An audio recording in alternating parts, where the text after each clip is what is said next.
We are going to get started.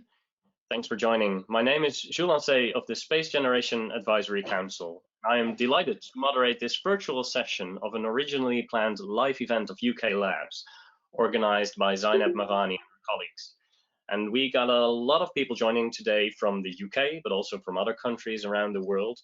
As we are facing a global pandemic, meeting virtually is our way of staying home and staying safe. But we are here to talk about space. So let's get started with today's session about returning to the moon and the implications for space medicine. But first, let me offer you a brief background. The last time humankind flew beyond lower Earth orbit and to the moon was during the Apollo 17 mission in 1972. And since then, as a species, we have not returned to the moon, despite multinational interests in setting up lunar bases. And NASA's Artemis program aims to put the first woman and the next man on the moon by as early as 2024, with the aim of establishing a presence on the moon and using it as a way of eventually putting humans on Mars. Yet the implications of an extended stay on the moon on human health are yet to be explored in great detail.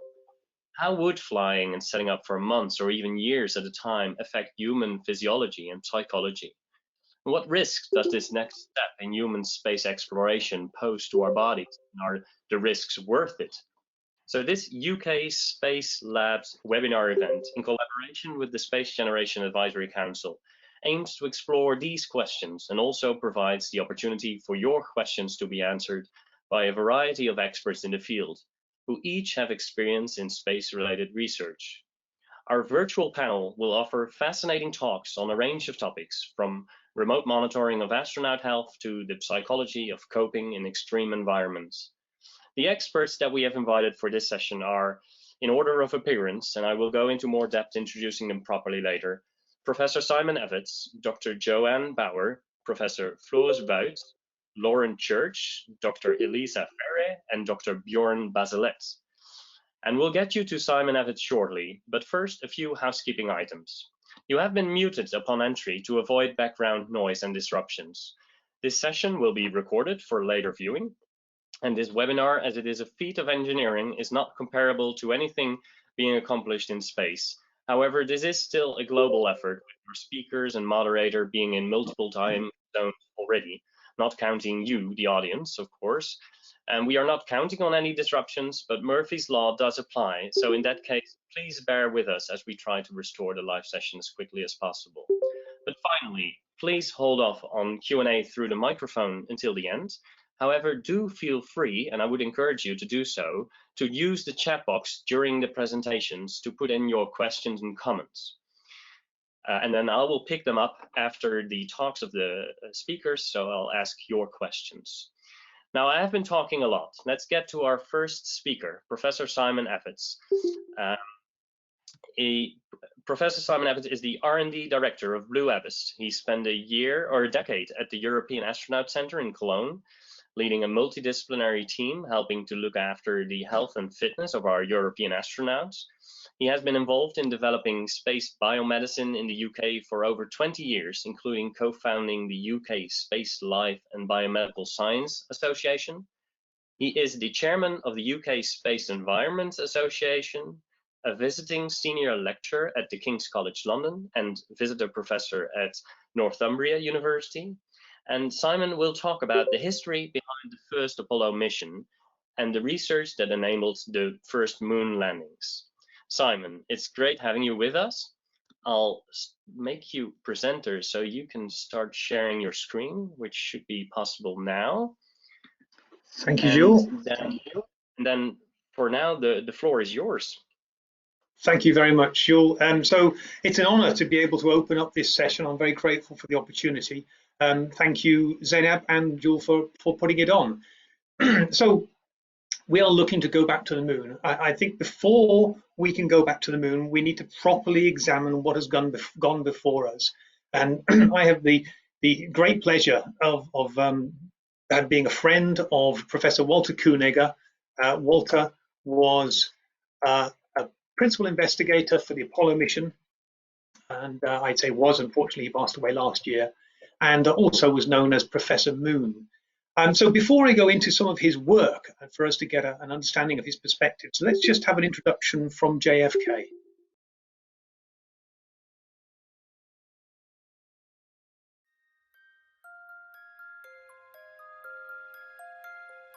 We meet in an hour of change and challenge, in a decade of hope and fear, in an age of both knowledge and ignorance. The greater our knowledge increases, the greater our ignorance unfolds. No man can fully grasp how far and how fast we have come. But condense, if you will, the 50,000 years of man's recorded history in a time span of but a half a century. Stated in these terms, we know very little about the first 40 years, except at the end of them, advanced man had learned to use the skins of animals to cover them. Then about 10 years ago, under this standard, man emerged from his caves to construct other kinds of shelter. Only 5 years ago, man learned to write and use a cart with wheels. Christianity began less than 2 years ago. The printing press came this year. And then less than 2 months ago, during this whole 50-year span of human history, the steam engine provided a new source of power. Newton explored the meaning of gravity. Last month, electric lights and telephones and automobiles and airplanes became available. Only last week did we develop penicillin and television and nuclear power. This is a breathtaking pace, and such a pace cannot help but create new ills as it dispels old. So it is not surprising that some would have us stay where we are a little longer, to rest, to wait. If this capsule history of our progress teaches us anything, it is that man in his quest for knowledge and progress is determined and cannot be deterred. We shall send to the moon, 240,000 miles away, a giant rocket more than 300 feet tall on an untried mission to an unknown celestial body, and then return it safely to Earth. But why, some say, the moon? Why choose this as our goal? And they may well ask, why climb the highest mountain? Why, 35 years ago, fly the Atlantic? We choose to go to the moon. We choose to go to the moon. We choose to go to the moon in this decade and do the other things, not because they are easy, but because they are hard. Because that goal will serve to organize and measure the best of our energies and skills. Because that challenge is one that we're willing to accept, one we are unwilling to postpone. And therefore, as we set sail, we ask God's blessing on the most hazardous and dangerous and greatest adventure on which man has ever embarked.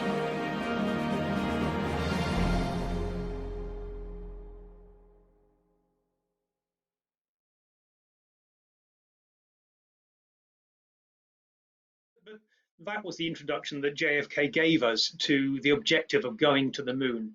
And the very end of that 3-minute section, he pointed out that this will be the most hazardous, the most dangerous, but the greatest adventure. And indeed, of course, it was, and it will be again, because we intend to go back. But looking back at that first time, NASA did not know what it was getting itself into. NASA knew that it didn't know. There was so much that needed to be discovered. The technology hadn't been developed at that time. The procedures and mechanisms needed to use the technology had not been developed. We didn't know how biology would react in those conditions, those extremes. If the body can survive on the moon, we didn't know how to explore the moon. So consider in the 50s and 60s, of course, no one had been to the moon. We really didn't know as a race how to move in 6 gravity, what to do in those circumstances. So there were a lot of questions. Questions like, how long can someone live and work in a pressure suit? How much oxygen would be required to work on the moon? How much CO2 and heat would be produced? What is the most resource efficient way of walking on the moon? How far, with equipment, with rocks, can we travel, can an astronaut travel and safely return back to the base? And a whole lot of other questions needed to be answered. So the call went out from NASA to the scientific community, asking for solutions to these questions. And Professor Walter Koeniger stepped up and beat all other entrants with regards to proposing how to solve these issues. Walter was born in Austria in the late 20s. Right at the end of the war, he was 17, 18 and conscripted into the Austrian army, captured by us British, which he was very pleased about because he didn't want to be in the army and didn't believe in the cause, and used his preliminary engineering and mechanical knowledge to actually help with some of our patrols with the vehicles. Walter learned to glide, he learned to fly, he started becoming an aerospace engineer, conducted a number of studies, and indeed he even participated in the Great Berlin Airlift. Walter went on to come to England and to become a part of our society and the chief aircraft designer of Sir Freddie Laker. So Freddie Laker was the precursor, in a sense, to Richard Branson. He was also one of Richard Branson's early mentors. He was a tycoon, an entrepreneur. And Walter worked with him to help develop his airline industry in the early days. Walter went on to North America thereafter to initially participate in the early satellite industry, but very quickly was poached by the NASA precursor, NACA, N-A-C-A, and brought to Northrop Grumman. And it was there that he answered the call that NASA sent out with regards to how do we explore the moon. So Walter Koeniger became an astronaut. He didn't fly in space, much to his chagrin, but he was a qualified astronaut. And I suspect he didn't fly in space because he was actually so needed on the ground, as we will see. So Walter conducted the work that helped NASA answer these questions. He brought together a team. That team consisted of engineers, computer specialists, life scientists, like most of us here. And what they needed to do was to understand how to work out what happens to the body when it is being exposed to the lunar environment, how a human body can move, can conduct activity, can work. But before he could do this with regards to the moon, he wanted to, and his team indeed did, thoroughly understand the terrestrial equivalent. How do we work on Earth? What happens to us? The physiological side of things, the biomechanical side of things, the work output.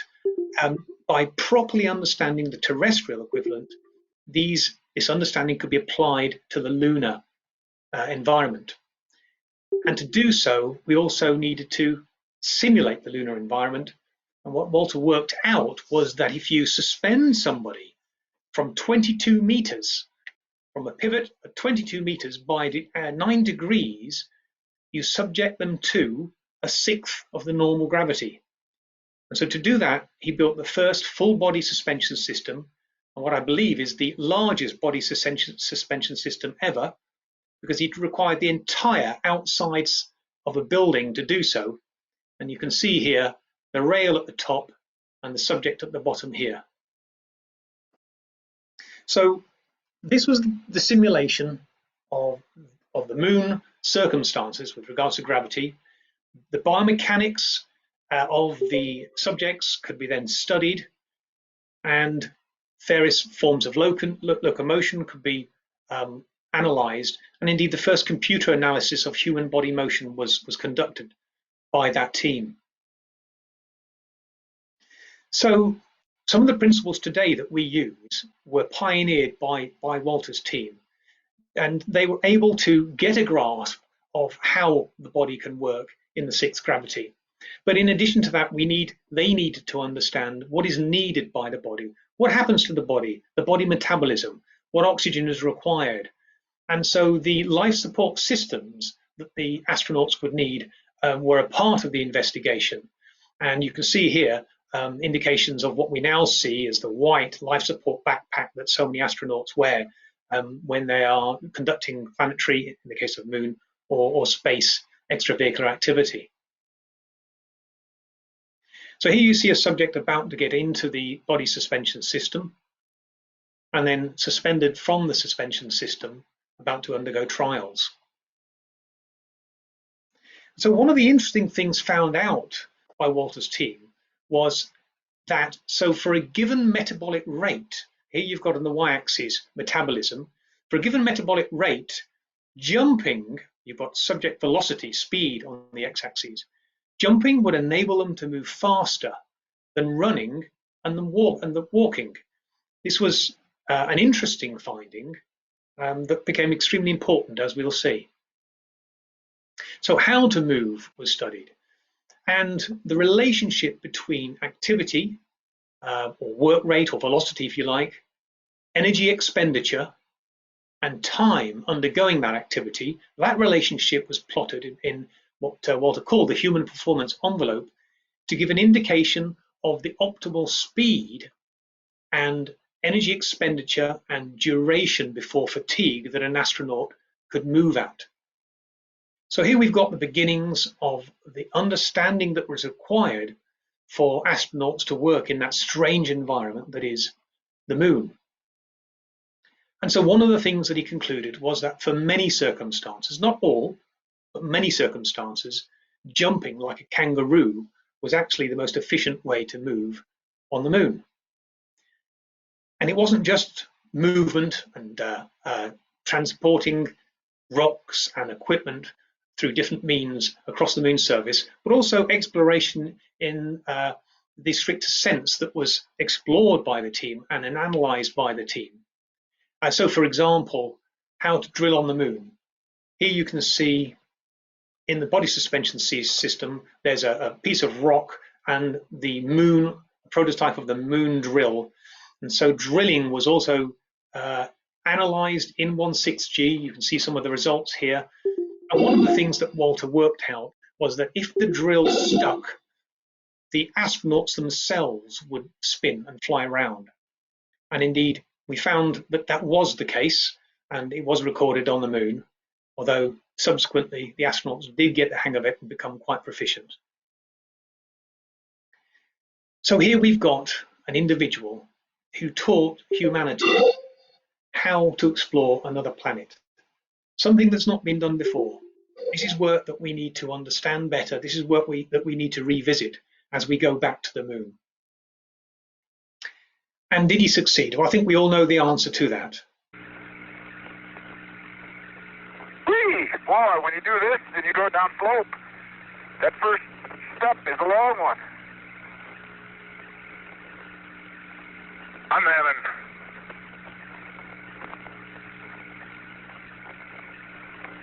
This is the best way for me to travel, uphill or downhill. What's that? Like this, two-legged hop.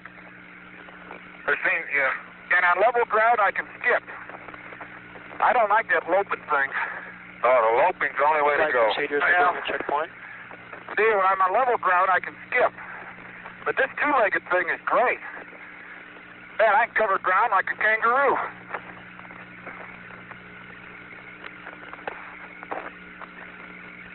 So success there, and we know that because we've seen all of the footage. But Walter's team didn't just look at the immediate, what was required to explore in the short term. They also went on to look at the longer term durations on the moon. Subsequently, of course, we didn't need that because we didn't stay particularly long on the moon. But his team did see and reported that an exercise program would be required to stay long periods on the moon. He could understand that deconditioning would result and that it needed to be prevented. And this is certainly something that we, most of us here listening, know that we need to get a grip of and to have answers for as we move forward and go back to the moon.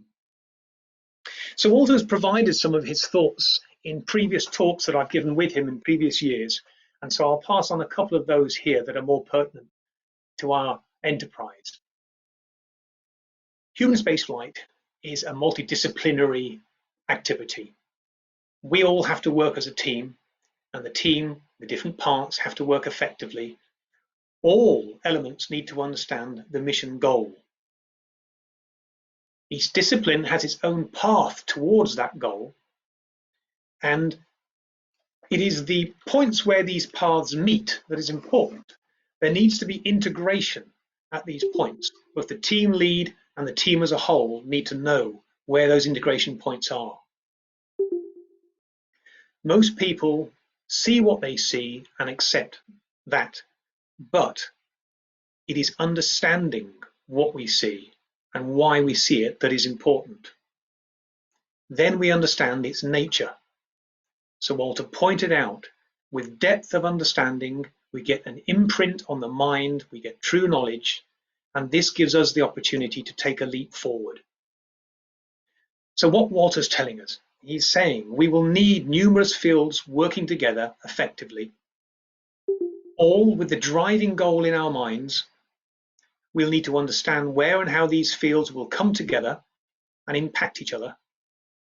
And within our own field, so within life science for us, we'll need to have in-depth understanding of our findings, proper understanding of our findings. And in this way, we'll have the chance to produce solutions together that we might otherwise miss. So with that, what I'll do is I will say on his behalf, and I'm sure he would be very pleased indeed, good luck to everyone who participates in whatever manner you do. And I'll hand back to Jules. Thank you very much. Thanks, Simon. Thanks for this history lesson and letting us getting to know this early work in human spaceflight. It's a beautiful life story of Walter Kronecker, a fascinating person, I assume. And you have met him in person, you said? Yes, for many years we worked together and became very good friends. And he so wanted to be a part of things moving forward, but well, he was in his 90s when he passed away last year, so it wasn't to be. It's impressive to see how many open questions there were in those times while planning the moon missions. And I wonder, that's right. Is this jumping conclusion, is it, or jumping to conclusions, is it because we are two-legged organisms, or was it the suit, or just the level of gravity that jumping made the most efficient way of moving about? It was a combination of all of those factors and a number of others. If you can imagine you're inside a pressure suit, you're actually having to work hard if you're going to try and bend the limbs. And the actual suit itself can provide some transportation by, it wants to stay outright. So if you bend the legs and hop, the suit itself will help you with the locomotion. But it was a number of different ways, but there were ways that even he hadn't thought of. I had a chat with Jack Schmitt, who was the only scientist on the moon and in the last mission. And he pointed out that although the kangaroo hop was very effective and he used that, he also found that he could place one foot and push and then slide on the moon dust with the forward foot. So it was a new method of sliding forward, 1 foot forward, 1 foot at the rear, that he liked to use. So there are different methods, of course. So it's a bit like Michael Jackson's dance move, but then the other way around, maybe. I don't think we've got it caught on camera. Maybe we have. That's something I've not looked into.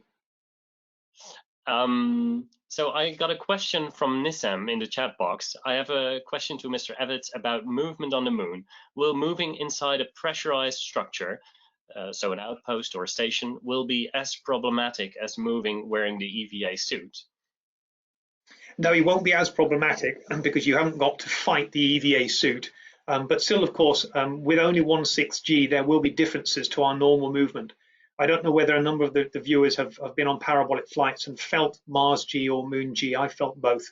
And you have to, there's a learning process initially, because if you pick something up in normal gravity, we expect a certain weight and we move in a certain way. And it's not the same feeling, of course, in moon gravity. And so you then have to adapt the way you move in all ways. But that adaptation's fairly quick. It would be easier without the suit. All right. Well, thanks, Nissam, for the question, and thanks, Simon, for your answer and your talk. It's very interesting. My pleasure. Because of time, we have to go to our next speaker. We move over to Dr. Joanne Bauer. I'll go over an introduction of who you are while you start sharing your screen. I believe you're already doing so.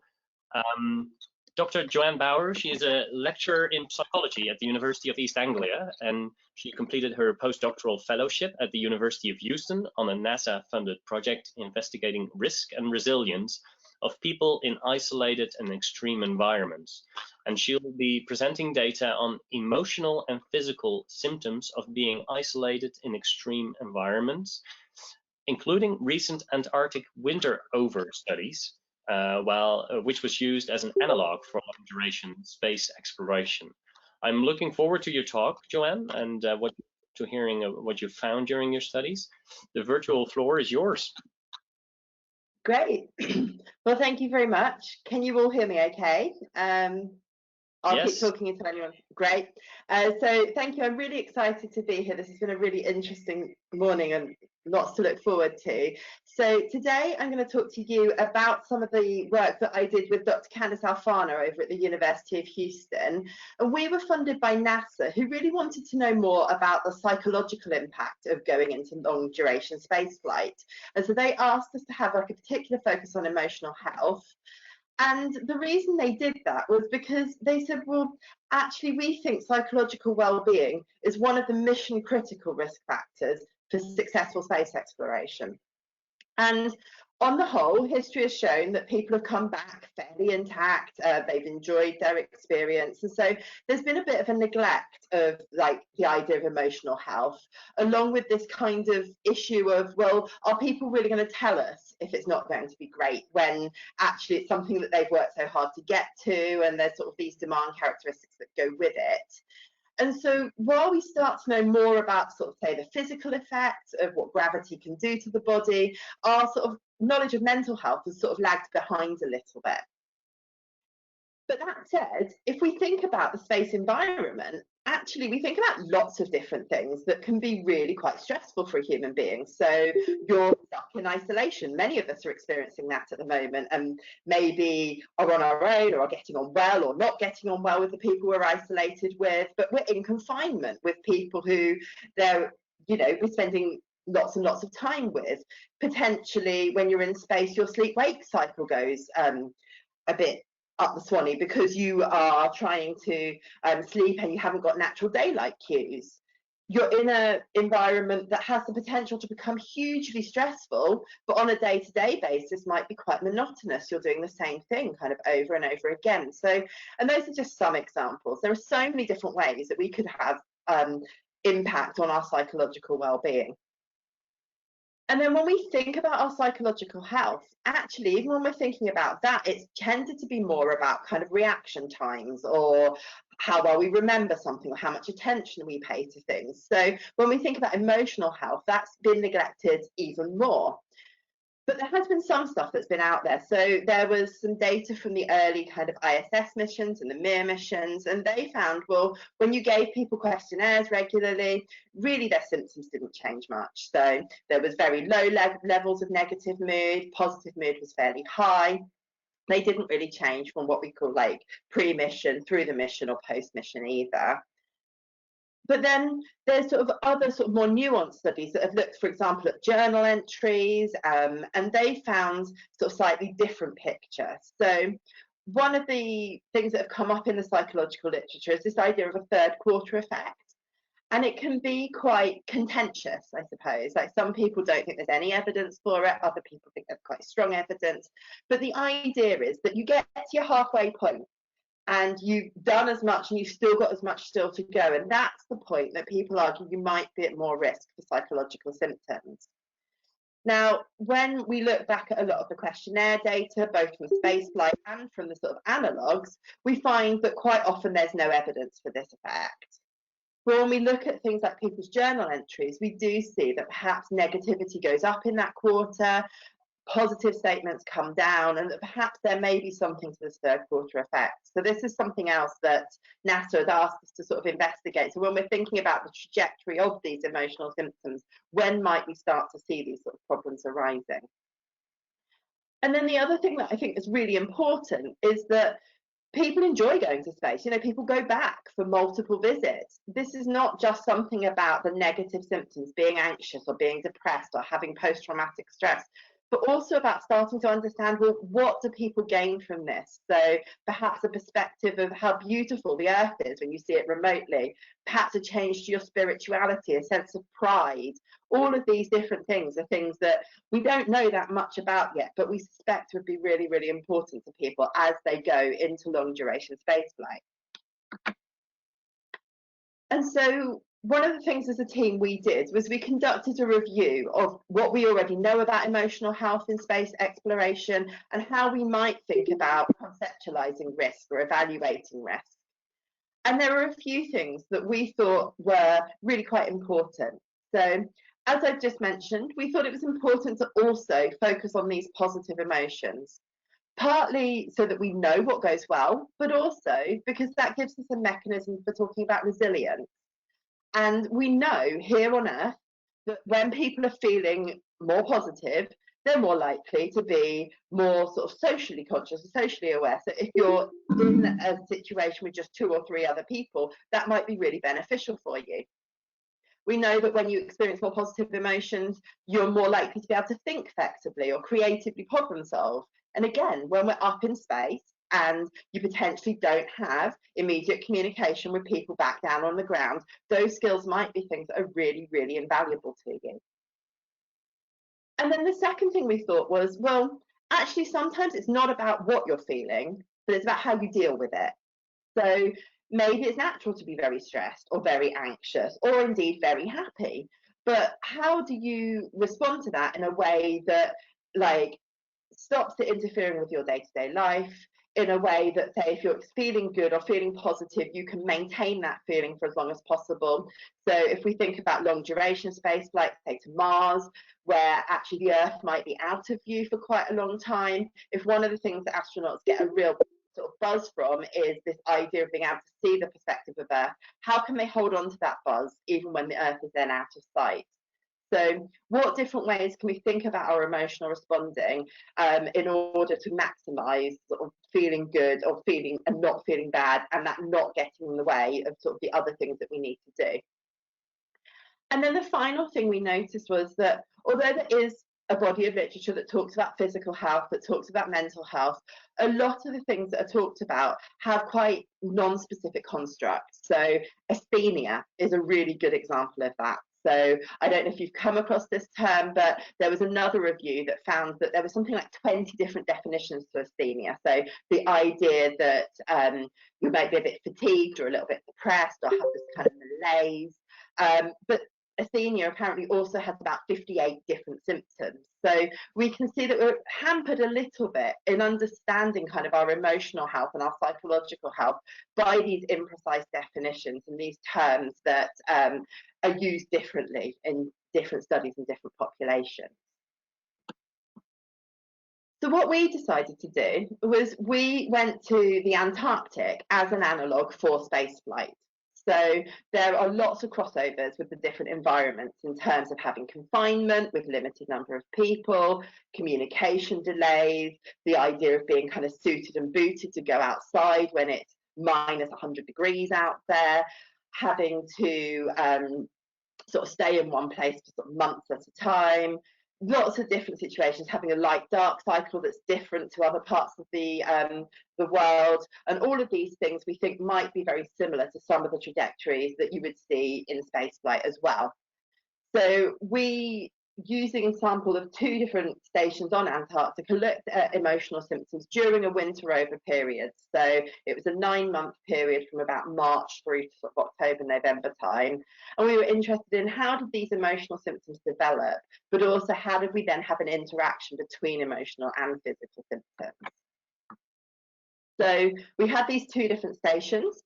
The McMurdo was our coastal station, so that's a much larger station. It has up to 1,000 people in summer, a couple of hundred people over in winter, and actually from about 2016 there were flights maintained all the way through the year. So about once a month, once every 6 weeks, there would be a flight to or from the ice. And so because of that, it meant that people didn't just deploy altogether and leave altogether, but they came and went throughout the season. One of the other features is more unique. There was no psychological screening needed to go to McMurdo, and it's just a sort of standard medical screening. And although there is internet access, this is often very low bandwidth and quite slow, so there is still sort of some communication difficulties there at the station. And then compare that to our inland station. South Pole is much, much smaller. There's no flights there during the winter, so the population is about 50 over the winter, and they stay for the full season, many of them for the full year. You do need psychological screening to go there, and the internet and phone access is reliant on satellites. So although these satellites can be quite good and the connectivity can be quite good, it does depend on where you are in the world and where the satellite is in relation to you. So your internet access might be fantastic, but from 2 in the morning to 5 in the morning, for example. So you are quite constrained in those ways.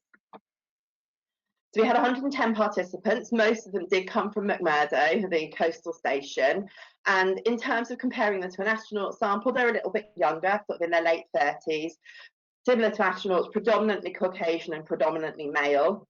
We had a sort of slightly lower level of education, so most of them did have an undergraduate degree, some of them had an advanced degree, but we did have a full spectrum of education. A lot of them had been to the Antarctic before, and also quite a few had prior military experience as well. In terms of the sessions completed, because people could come and go from the McMurdo station, we do see sort of more of a range of how many sessions people completed there compared to South Pole. We did have some people who were evacuated, so 2 people left McMurdo for psychological problems. One had psychosis and one had behavioural concerns.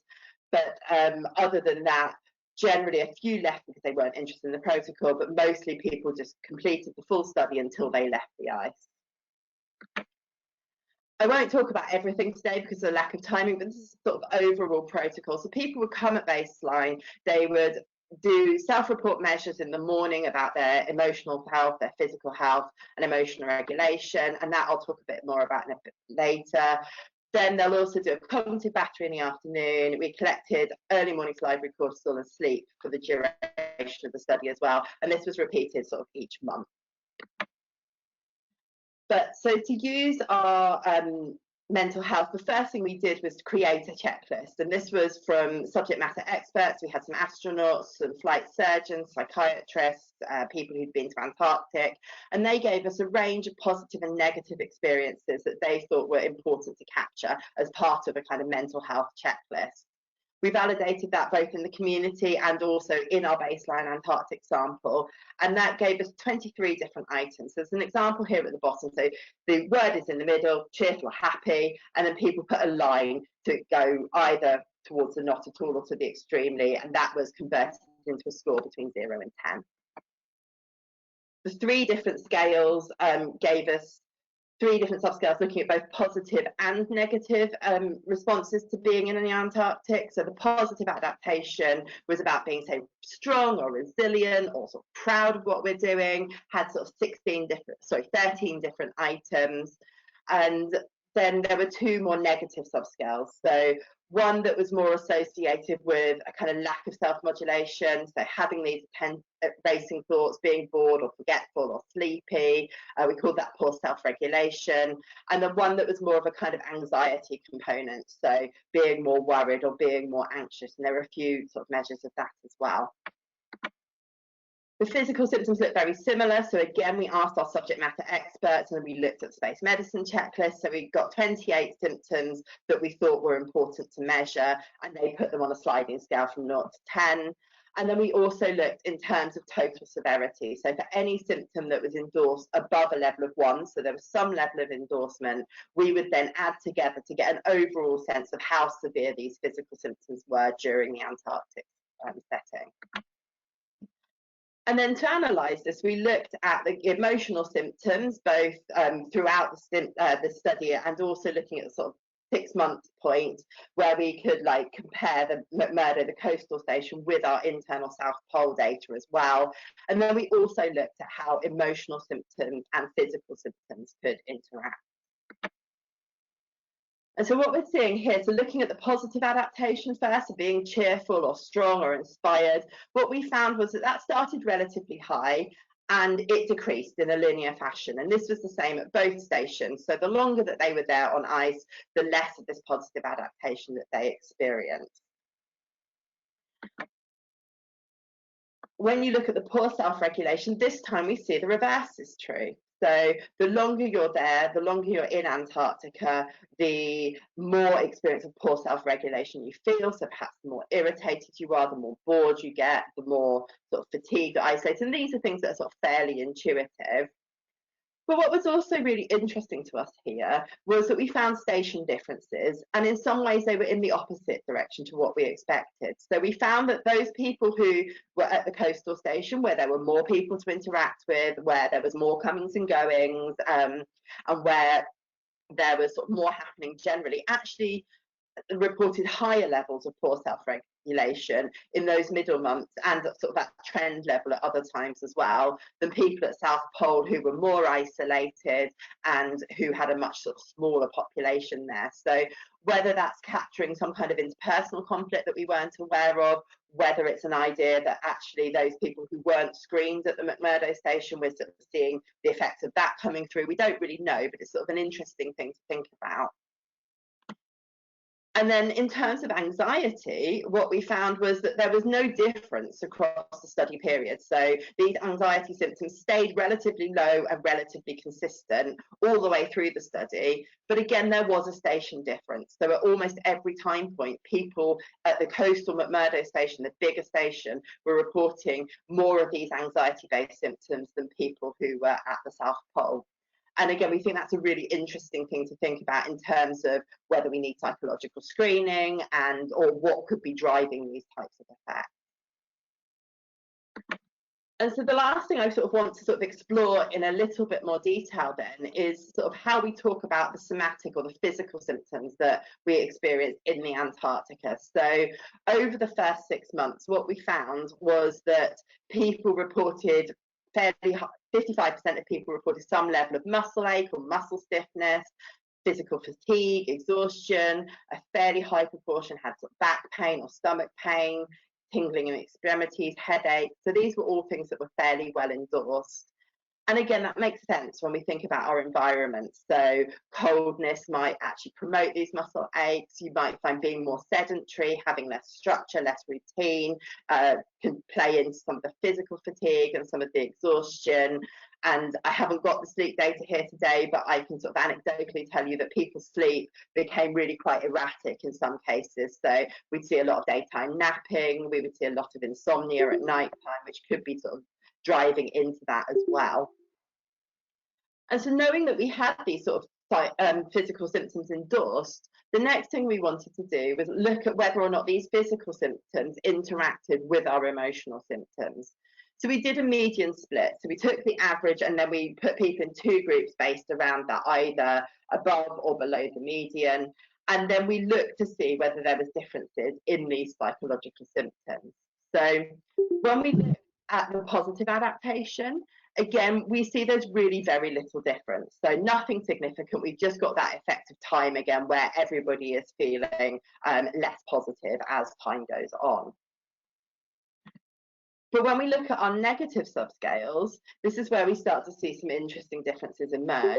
So for those people who later in the mission reported more levels of physical discomfort, and so greater physical severity, we found that even from month 3 onwards, they would be experiencing higher levels of sort of psychological poor self-regulation. And this was a quadratic effect. So this effect got bigger as the months went on. So by month 6, we can see here that actually in the high levels of physical symptoms, people also reported higher levels of poor self-regulation. So more irritability, more fatigue, more stress generally, whereas those that had the low level physical symptoms also reported much lower and very sort of consistent levels of poor self-regulation on a psychological basis.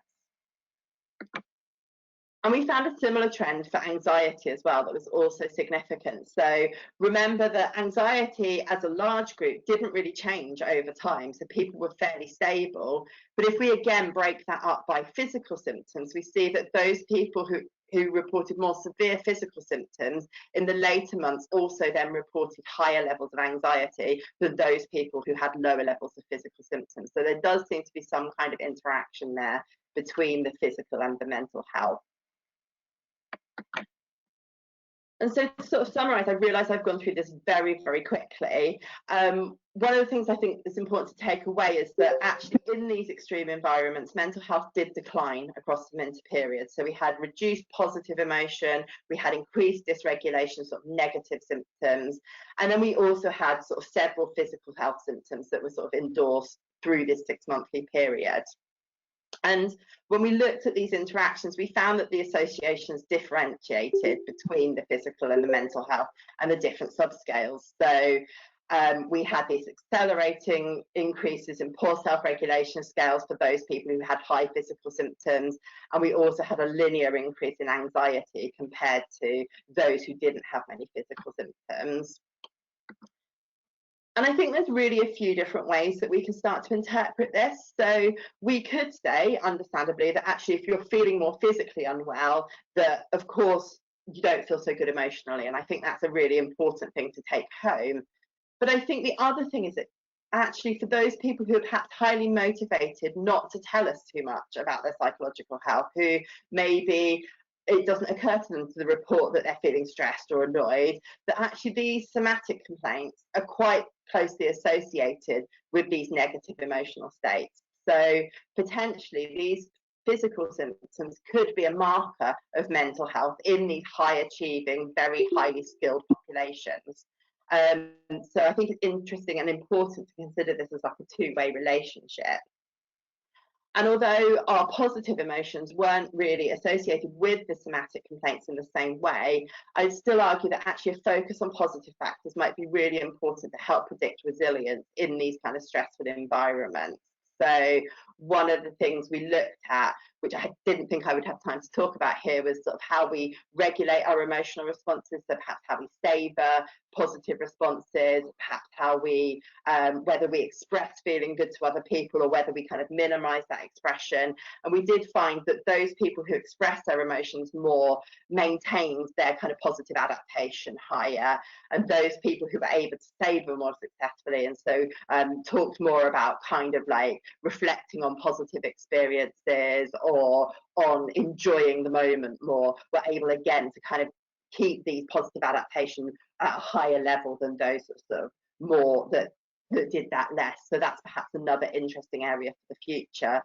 And then I guess just to sort of link all of that back to the moon, and before I sort of hand you back to questions, I think sort of appreciating that actually we've got lots of different ways on Earth, whether it be in analogues like Antarctica or some of the high sea analogues, where we can actually look at and delineate some of these different stressful experiences that we would have if we were up in space, and actually start to test interventions and test ways of trying to kind of ameliorate some of these effects. So thank you very much. That's very much a whistle-stop tour, but any questions? Thanks, Joanne. This is fascinating to see and learn about. It's interesting to see the isolation of this extreme environment of space is so well being duplicated on Earth. We got a couple of questions and a little bit of time. For example, Tom Myers is asking, do astronauts get a form of leisure sickness, so health complaints in the rest period after the mission? Or maybe did you see something like that in one of the polar studies? So, sorry, I'm just going to open the chat and sort of see that again. So we didn't follow the Antarctic sample up after they sort of come off ice, just for the sort of practicalities, but we did do a simulator study where we followed them in the sort of week after, and actually we didn't see a kind of bounce back where things had dropped in the way that perhaps we would expect. So whether or not that is like an over kind of, whether it's sort of an overspill from the mission that hasn't yet recovered yet. But similarly, we didn't see anything worsen in that period either. Okay. So another question coming from Rochelle Vello. She's thanking you for an interesting talk, and she's wondering, are there any translational learning points from the HANAS study that are applicable to people in social isolation at home, especially for autonomous self-monitoring, regulation, and self-treatment of psychological status in isolated individuals? And does your team have any plans to repeat the study in individuals that are now socially isolated at present and compare it to those Hannah's data? Yes, absolutely. So great question. And we've actually just launched a study, which is just an online questionnaire study looking at our measures for precisely that reason, to look to see how isolating in a global pandemic compares to things like the HANAS data. I would say in terms of sort of translational things, the people who we saw adapt best, and I think the literature would support this as well, were people who managed to keep a kind of routine to some extent. And that's of course going to vary from sort of individual to individual. So I think the biggest difference is to accept that people who go to Antarctica or who go to space or what have you have gone there voluntarily. So you're unlikely to get some of the people who perhaps have a lower sense of distress tolerance or who are more sensitive to anxiety symptoms. And so actually those people are just not going to put themselves in that situation because there's nothing pleasurable in it for them. Whereas we don't have a choice when we're in a global pandemic, whether or not you love your own company or whether you are a social butterfly, you're staying home at the moment. And so I think it's about kind of identifying what you get kind of pleasure from and sort of really holding on to those things. So as an extrovert, I spend a lot of time on Zoom talking to people, whereas one of my introverted friends loves having a lot of time to kind of read books. But we do have some sort of level of structure, so keeping a kind of consistent sleep-wake pattern can be really beneficial for people. So going to bed at the same time and getting up at the same time most days, making sure that you try and eat sensibly and sort of eat healthily, I think can be really important within that. But yeah, I think I've done a lot of waffling. I'm not sure if I've answered your question, but yes, we're studying it. Thanks. I got one more question before we move to our next speaker. So on Earth, especially in these times of social isolation due to Corona, in healthcare where I work, you see a lift of solutions we call digital health solutions. So one of them that we've tested in my hospital, for example, is using an artificial intelligence psychology coach, so to say. Are these type of solutions ones that are being looked at for space exploration or polar missions as well, that you are aware of? Yes, so they are looking at sort of similar to some of the kind of physical health stuff, so like some of the exercise stuff where they can give kind of at the moment feedback and sort of changes to plans. They're looking for similar things in terms of psychological health as well.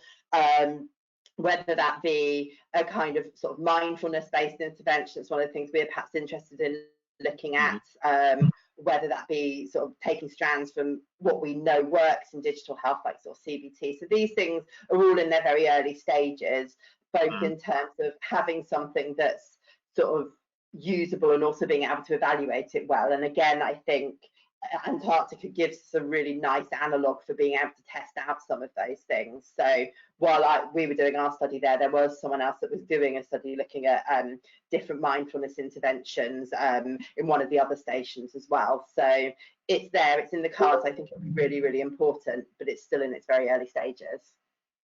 All right, thanks. Well, thanks again for this great overview and sharing your insights. We are going to our next speaker, and for that we move over to Belgium this time for Professor Floris Buits. And as he is sharing his screen, I'll introduce him properly. He is professor at the University of Antwerp, and he worked with Russian cosmonauts and ESA astronauts and published papers on functional and structural brain effects after spaceflight. One of those papers appeared in the prestigious New England Journal of Medicine. And Professor Buits will tell us about the impact of microgravity on the human vestibular system, as well as on the brain, both structurally and functionally. And I see that Professor Buits is ready, so I'll hand the floor over to you, Floris.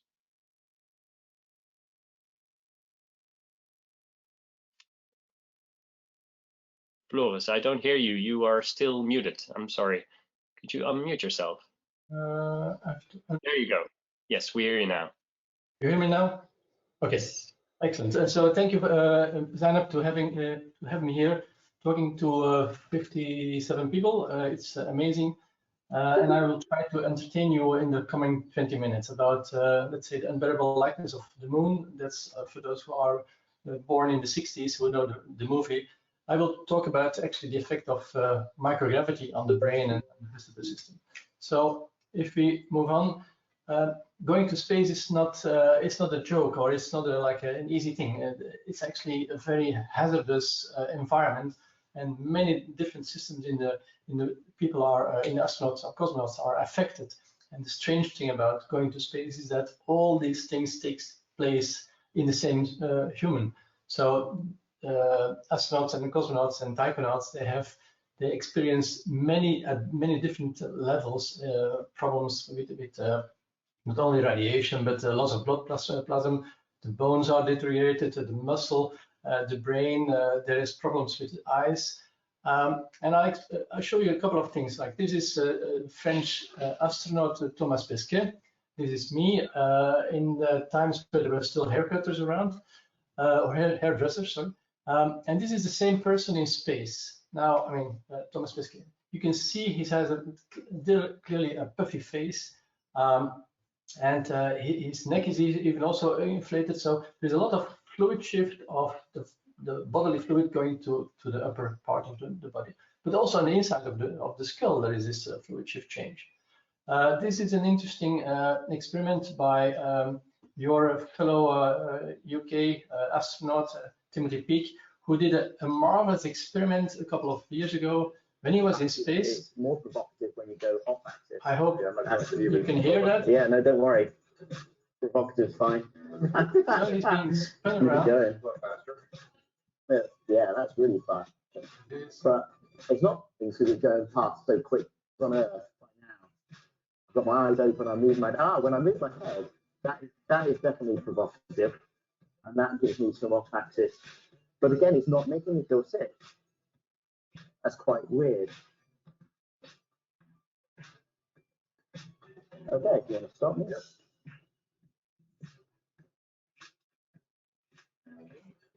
Okay, I'll see if I can. I'm feeling dizzy. I'll see how quickly it stops. So definitely felt dizzy initially, and now it's gone. No, yeah, completely normal. That's really amazing. Now, if you go to Hey, John, while you're translating, you might look around and see if you see any particular results. you have also issues on the moon, and particularly because of Maybe what locomotion. we're looking for. Good, Joe. Now, I told him you were. look at this one. Well, Yes. okay. We see that one went all the way in. Not quite.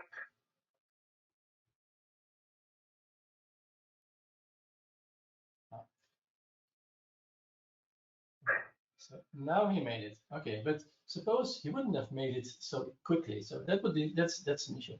So let me just show you some things about the vestibular system, because it plays a key role in all this behavior and adaptation to Moon, Mars, or spaceflight. We have a visual information. The eyes are absolutely dominant because they tell you where you are in space and what is your position with respect of the environment. The inner ear contains the labyrinth, and the labyrinth is actually an area which is actually a sensor in the inner ear, which detects rotation as well as linear accelerations. And linear acceleration is also gravity. So that's actually our gravity sensor in the inner ear. Muscle and spindles and proprioceptive information is also telling you what you are doing, where you are sitting over there. It's being fed into the brain. The brain generates several reflexes, and one of the main reflexes is the gaze stabilization. Now, there's a nice provocation of gaze stabilization, but in this case, it's actually head stabilization.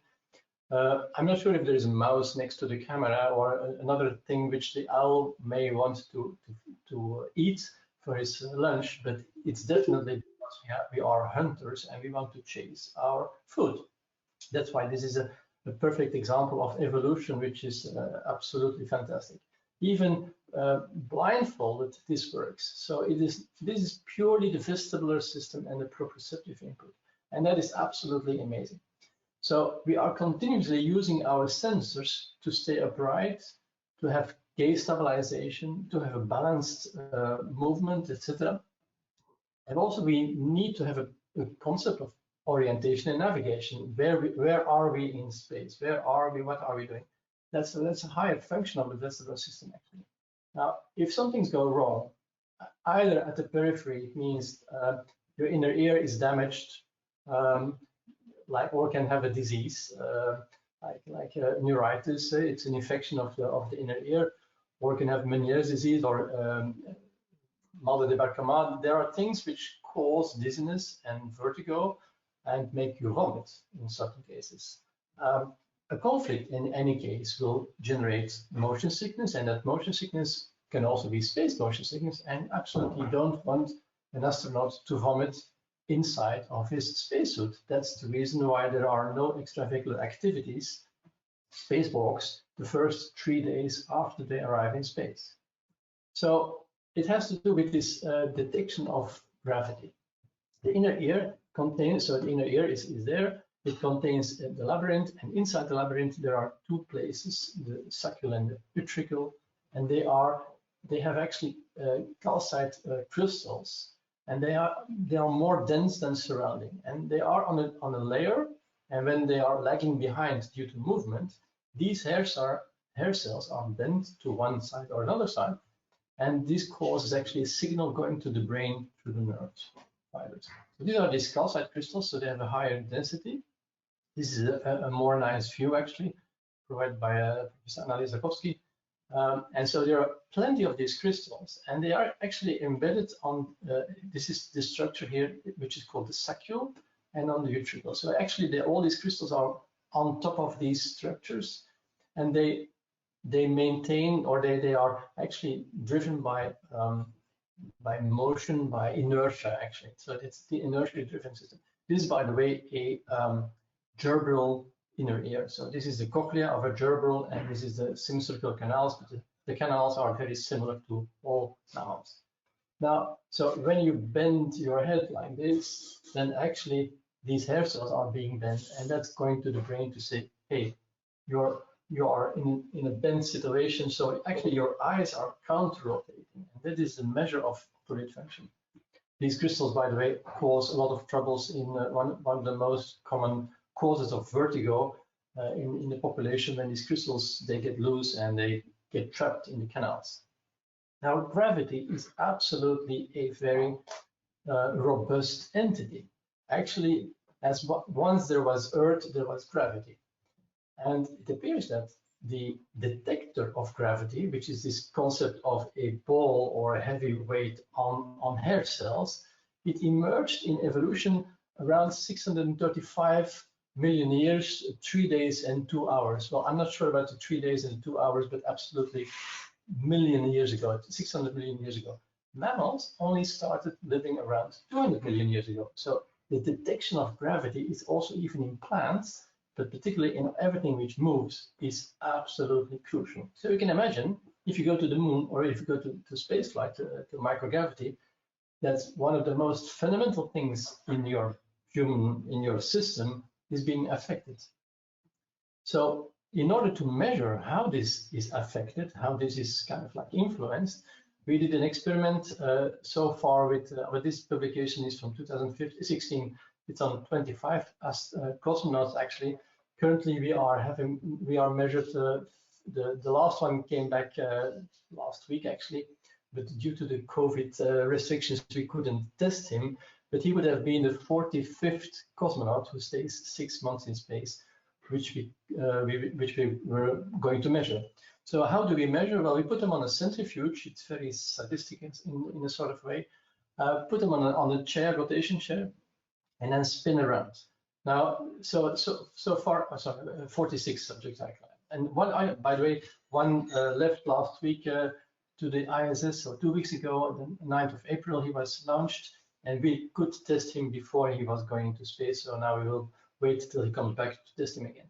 So the instrument which is used is called the VVIS. It's a centrifuge which actually flew in Space Lab, Space Lab in a neural lab mission in with space shuttle. Yes, sorry, space shuttle. It was in 1998. So for some of you, maybe really, I mean, it is definitely a long time ago. So here you see how it's been spinning, and this generates forces, centrifugal forces, and the eyes are reacting to that because of this gaze stabilization characteristic, which we call the vestibular ocular reflex, actually. So it's being tested. It has been used in space. It's actually the very first experiment of centrifugation in space, and it may be beneficial for future space flight, actually. So this is the very same chair which is now in Star City in Moscow, where I happen to have the luck of having a lab.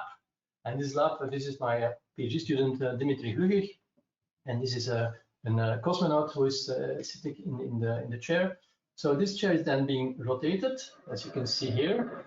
As I say, they haven't felt for like 6 months any force on their body. They haven't even seated for 6 months. So they say, oh, please let this experiment be finished over quickly, because just sitting on a chair is painful. And then, which is even worse, I'm strapping them down that they don't get out of the chair while rotating. But this is not really a nice experiment, particularly because it's done early after return of flight, after the third day, actually. So we put on goggles to measure the rotation of the eyes. We analyze the eye rotation, and this is an overview of 25 subjects, and it is always a bit the same. So before flight, they have an ocular counterroll, which is a measure of how they detect gravity. That's a clear reflex.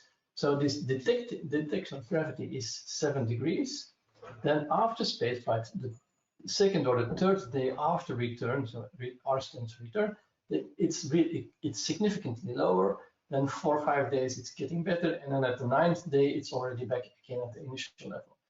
This is a beautiful picture to show you why you need biostatistics and why you need to do more than one experiment, because there is so much variability in this. But the global effect is only 12 subjects. The global effect is before flight they are at like 0%. Then it decreases up to some people like more than 30% of a decrease of this response to the otolite system. So the 30% less detection of the gravity vector. That's important. There's another very nice paper by my colleague Erik Groen from the Netherlands, Werkhoven and Jules Clément, who showed already almost 10 years ago that there may be a level of threshold below which the space crew don't feel any gravity, and that may be something like 0.25. Lunar gravity is 0.16 g. So there have been reports that they don't feel how they are tilted, because 0.16 g is not enough to feel the inclination of the gravity. Now, another part of the study which I want to show you is about neuroplasticity. Here, this is Oleg Kononenko. He stayed so far already 4 times 6 months in the ISS, which means 736 days. I think he's the 6th longest in the history of spaceflight who stayed so long in space. This is Volkov. Now, this is the day of return on Earth. So they have been staying 6 months in space, and he's coming back. You see, he needs to be supported. Also here, he needs to be supported. He's smiling, but he doesn't feel perfectly well. This person even actually fainted on the 2nd day after return during a press conference. And as you know, there is no welcome reception neither on Moon, neither on Mars. So who will support them? So we need to define very appropriately our countermeasures so that they can do it by themselves, that they don't faint. So we're looking for actually a thing which is called neuroplasticity. It is an adaptation of the brain to new situations, to reorganize itself, actually, by forming new neural connections. And we think this, well, it definitely takes place because the third day they already feel much better than the first day when they are in space, arriving in the International Space Station. And also, it is very clear, as you can imagine, testing 46 cosmonauts in the past 13 years. Actually, I could definitely see when there was when the astronaut or cosmonaut was returning, and when I was testing him the third day, I could definitely see whether he was a first-time flyer or a frequent flyer, because frequent flyers, they actually are doing much better than the first-time flyer. So that must be an adaptation in their brain. So we wanted to identify, and there was an ESA project in collaboration with Roscosmos. Roscosmos is the Russian version of NASA. So to identify biomarkers of neuroplasticity, to find, okay, where is things taking place?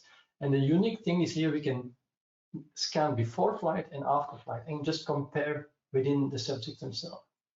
And then try to gain insight which what we call regions of interest, ROIs, are involved in this spatial disorientation, vertigo, and this all how they just deal with space. It could also lead us to understand what is happening in some patients or the elderly people who continuously cope in certain cases with vestibular dysfunction. So you take a magnetic resonance imaging, so MRI, a scanner, and we use techniques like tractography. This is an image provided by Ben Urissen, one of my collaborators in the Brain DTI project. So what is here is actually its connections in the brain, highways in the brain, and the color codes are simple. Red is between left and right, green is from the front to the back, and blue is from the top to the brain to the bottom of the brain. And here you can even see more nicely an evocation of it in of like the spaghetti brain is how the brain is actually, how the different areas are talking to each other. Okay. There is also another technique which we call resting state functional MRI. This is functional MRI demonstration of that. So when you do something like finger tapping, there are areas in the brain which are active, like the premotor cortex and motor cortex, and they are activated by whenever you do something. So with MRI methods, you can measure actually the blood oxygenation level, which is called the BOLD signal. So that tells you which areas are involved at a certain moment. Now you can do that also when you don't give a task, when you just put an astronaut, cosmonaut in a scanner for 10 minutes, and you just say him, okay, just think of whatever you want. So the brain is active, thinking a lot of things, and then you can compare one area with another area and see if they're at the same time active or just not opposite. And that gives you a measure of functional connectivity. So it tells you how the brain is actually just talking in itself with other parts in the brain. And so it is a correlation between the signal changes in time across distinct areas in the brain. We use this technique also in parabolic flight study because that was, somehow it's kind of like more easy to do this. Now parabolic flight is you take an airplane, it accelerates, so you have a hypergravity phase of something like 50 seconds.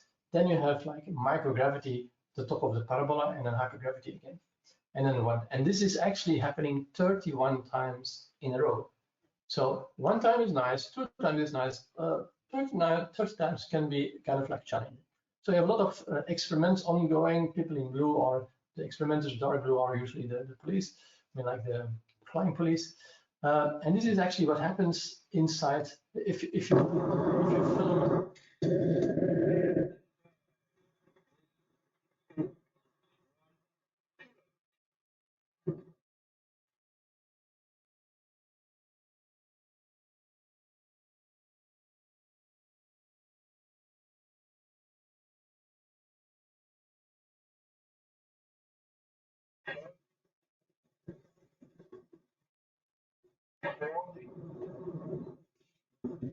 Injection.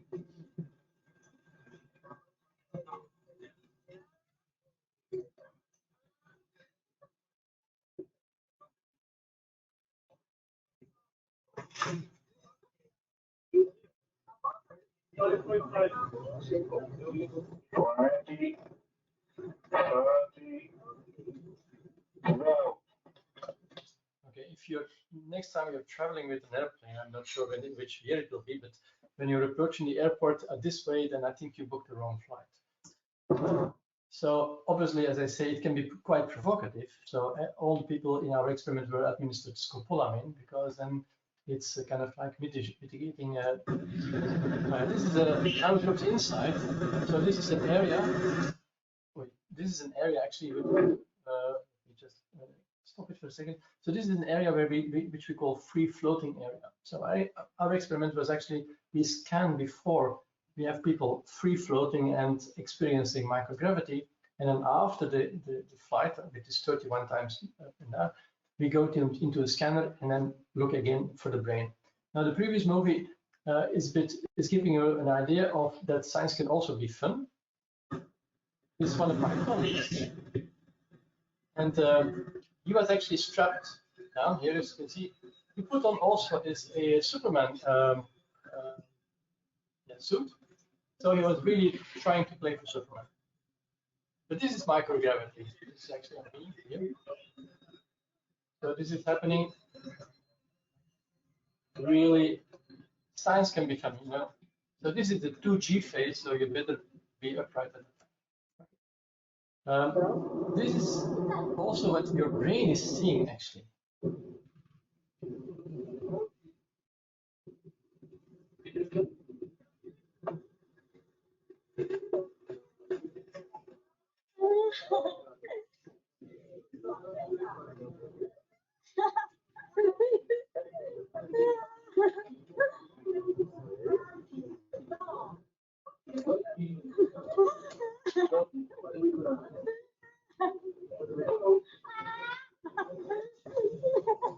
Okay, so what is actually remarkable about this? Our brain is seeing things which doesn't make sense. It doesn't feel the gravity, it sees the world going upside down. So we had these 28 subjects, and what happened, what did we observe? Well, there's an area which is called the right angular gyrus. It is in the cortex. And this area is making sense of the notion, where am I in space? What is my position? What am I doing? And actually, this area, this cortical area, is being suppressed. It worked less, that's why it is in dark blue, it worked less than before the flight, which means an area which has to deal with information which is visual and vestibular and all the information together, and it can't make sense. So apparently, even in a very short time, the brain says, I can't make sense, so let's just ignore that, put it to silence. That has been published in scientific reports, and then we come to the space flight itself, where we have like 40 subjects scanned before, then they go in 6 months in space, and then we usually test them at the 9th day because of logistic reasons in Moscow, and then half year later. Okay. So we choose as a seed the operculum. Now the operculum is the vestibular cortex. So it's the area in the brain which is actually treating information from this inner ear, from the labyrinth, to say, okay, this is vertical and this is horizontal and this is how we are oriented. Now, if you look actually after space flight, again, this area, which is the right angular gyrus, the same area as with the parabolic flight, again depressed. It doesn't function as it was before. And what is remarkable is that actually at 6 months follow-up, it is still hampered in the sense that it is still less active, because somehow it has a memory of things were upside down, it didn't work out. This is the same happened actually with what we also measured is the cerebrospinal fluid distribution. So purple means less, green means more. So if you compare the brain of all these cosmonauts before and after space flight, apparently the fluid has been changing from the top to the bottom. So there's much less fluid on the top and much more fluid at the bottom. We also looked at, described it in a New England Journal of Medicine paper, where we looked at indeed the same thing, that much less, so decreased CSF volume. We also saw changes in the gray matter volume, which was pretty remarkable. It's not atrophy, absolutely not, but they are just volume changes, intensity changes, and it has also to do with the intensity with the redistribution of the fluid. So again, there is no loss. Absolutely, let me stress this. What we also saw is that the ventricles inflated. So the ventricles are actually the buffer zones in the brain which are filled with the fluid, and they increase up to 13% after spaceflight. The third ventricle was a bit less, in the fourth ventricle not at all. In total, we had like 12% increase. Even 6 months later, it is still inflated. So even 6 months later, it was still 6% inflated. And there is a recent publication of last week who showed that even 1 year after spaceflight, this is the case. So that's quite awesome. In the controls, nothing happened. So what happens? Pre-flight, you have the brain. In flight, the brain is being uplifted, being pushed in the cranial. So this is actually being squeezed. This is being dilated. And that's absolutely remarkable. It's actually a buffer. It's a buffer for the increased fluid pressure. So it's presumably a good thing that they are increasing. But the problem is that what we measure is that this area is being also compressed. And this is the drainage system, is seen as a sagittal sign. This is being really compressed, which means that it could hamper the heat exchange, and that's quite important. So another observation is the fact that we have sounds. It's called spaceflight associated neuroocular syndrome. It actually means that the eyeball is being flattened, as you can see here. So it is a globe flattening, which means that you need glasses. So at the end of your spaceflight, you need glasses, and to a certain extent, up to 60% of the space crew, particularly on the left-hand side, have this syndrome or signs of this syndrome, like this cotton wools and choroidal folds, etc. So it is a big issue at NASA now, because what's the point of sending people to Mars or to the moon, and then they arrive there and say, oh, I can't read, I need glasses, I need different glasses, or I just need glasses. It's kind of like a hazardous situation. So that we have to solve this, and we're trying to make a link between our findings of the brain, the observations of the brain, and this sense. So to conclude, if you go to the moon, there is definitely altered gravity and gravity transitions, and altered locomotion on the moon, where you have to integrate all the senses. So it's definitely different. Just like drinking a cup of coffee or a cup of tea, actually, on Earth you need your proprioception to do that. But on Moon, you would presumably overshoot or undershoot, because you are not used to how to do this. As I said, 0.60 may just be below the threshold, so that's also an issue. But you definitely can see that we measured already that there's a decreased sensitivity to vestibular signals. Luckily, it passes. It goes over in 1 week, but or to a certain extent regarding the reflexes. But in this first week, you could fall, or you could do some things which are really very hazardous. Then long duration spaceflight induces neuroplasticity. Absolutely, we can see that. And it's getting okay again to the pre-flight level to a certain extent, not all. And it also takes much longer than we ever could have imagined.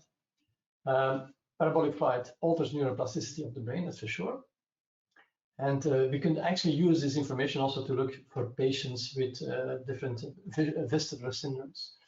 So we need in the future look for longer time after spaceflight to follow up and look for, like, for instance, the angular gyrus or frontal pole. To a certain extent, the brain definitely copes, it learns, it deals with microgravity, but we have to unravel more mechanisms which are there, and particularly try to link spaceflight-associated neuroocular syndrome with all the observations of fluid distribution in the brain. That's our next close-by challenge. I want to thank all the cosmonauts and astronauts who participated. So I started in 2007 to let them sign a big poster, and now it contains already 43 signatures, which is pretty nice. These are my collaborators. You can't do without collaborators. Lena Tomnovskaya from Russia. She's the PI on the Russian side, and this is a part of the Brain DTI team, because as I say, doing science, you can't do it by yourself. Thank you so much. Any questions?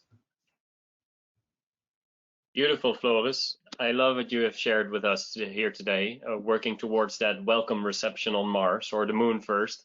Yes. I think that video of Tim Peake was a little bit nauseating maybe for us here, but great to see, and quite wonderful how it's not affecting him at all.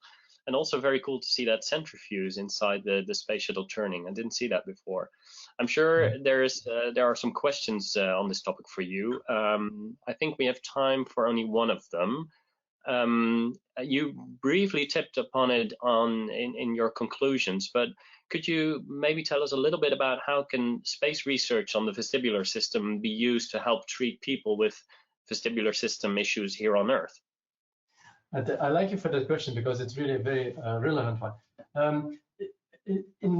The fantastic thing about space flight is that you can actually look at the brain before and after something happens, like before going to space and after space. So we can compare the brain and look what is the difference. Where are the differences taking place? A patient with dizziness, you can only test him after he got this dizziness. So it's sometimes difficult to look where do we have to look to some changes. Now we use actually the information which we get from the astronauts, to, like this angular gyrus, to say, okay, let's look at the angular gyrus in patients. Perhaps it is being less working than it was before. So it definitely leads us to understand much better how the brain is reacting and how we have to react to patients. And I definitely use this information to explain to patients with Malte-Debacker-Comal syndrome, for instance, why it can explain their dizziness. So it is absolutely a direct translation from space to down-to-earth problems like falling and having vertigo. Great. Well, thanks. That's very important, I think. Thanks so much for your talk. We have to be moving over to our next speaker today, which is Lauren Church. I'm excited to have you in our virtual panel, Lauren. Lauren is not only a master's student studying space physiology and health at King's College London, but also as part of the research collective Parabole Ladies, Lauren has completed research on the pre-flight medical checks required for commercial suborbital spaceflight, with an accepted abstract for ASMA 2020 on this subject. I wonder how that is progressing in these times. But today she will speak about how remote monitoring of astronaut health can facilitate a return to the moon, as well as long-term habituation of the moon. Lauren, if you would like to share your screen with us and share your presentation. Okay. And enlighten us with your work. The floor is yours. Perfect. I'm just going to check quickly. Can everyone see my screen and can everyone hear me? Yes, we can. Lovely. Perfect. All right. So yeah, as Jules said, I'm going to be talking about remote health monitoring and how that can help us going forward to the moon and long-term habitation on the moon's surface. So just a quick background about me. I'm studying for a master's in space physiology and health at the moment at King's, but in between times, well, I'm a medical student at King's, so I've taken a year out to finish that master's. While I'm in medical school, I've done some research into medical technology and specifically radiology and medical imaging, and also I'm really keen on STEM and space outreach, so I've been doing that for quite some time as well. So the content of this talk, I'm going to look at the current capabilities that we have in space to monitor astronauts' health, take a look at some new developments, and the way that we're going to look at that is space for Earth, so technologies that have been developed for spaceflight and how they can be applied to life on Earth, and then Earth for space. And that's one of the things that I love the most about space medicine, is that it's not just about the astronauts. Certainly that there are developments that can be applied here on Earth and the other way around. And then finally, we'll look forward to the moon, returning to the moon and looking at living there long term. And then hopefully there'll be some time for questions at the end. So what are we currently monitoring? Well, in 2017, the European Space Agency launched an investigation called circadian rhythms. So they had temperature probes placed on the forehead, as you can see on Alexander Gerst there, but also they had monitors placed on the chest as well to monitor the core temperature of astronauts. This looked at the variation within a 24-hour cycle of the core temperatures, but also as a kind of baseline overall. So they found that the core temperature of astronauts runs higher during spaceflight. And this is important with regards to circadian rhythm because during sleep, your core temperature actually drops slightly.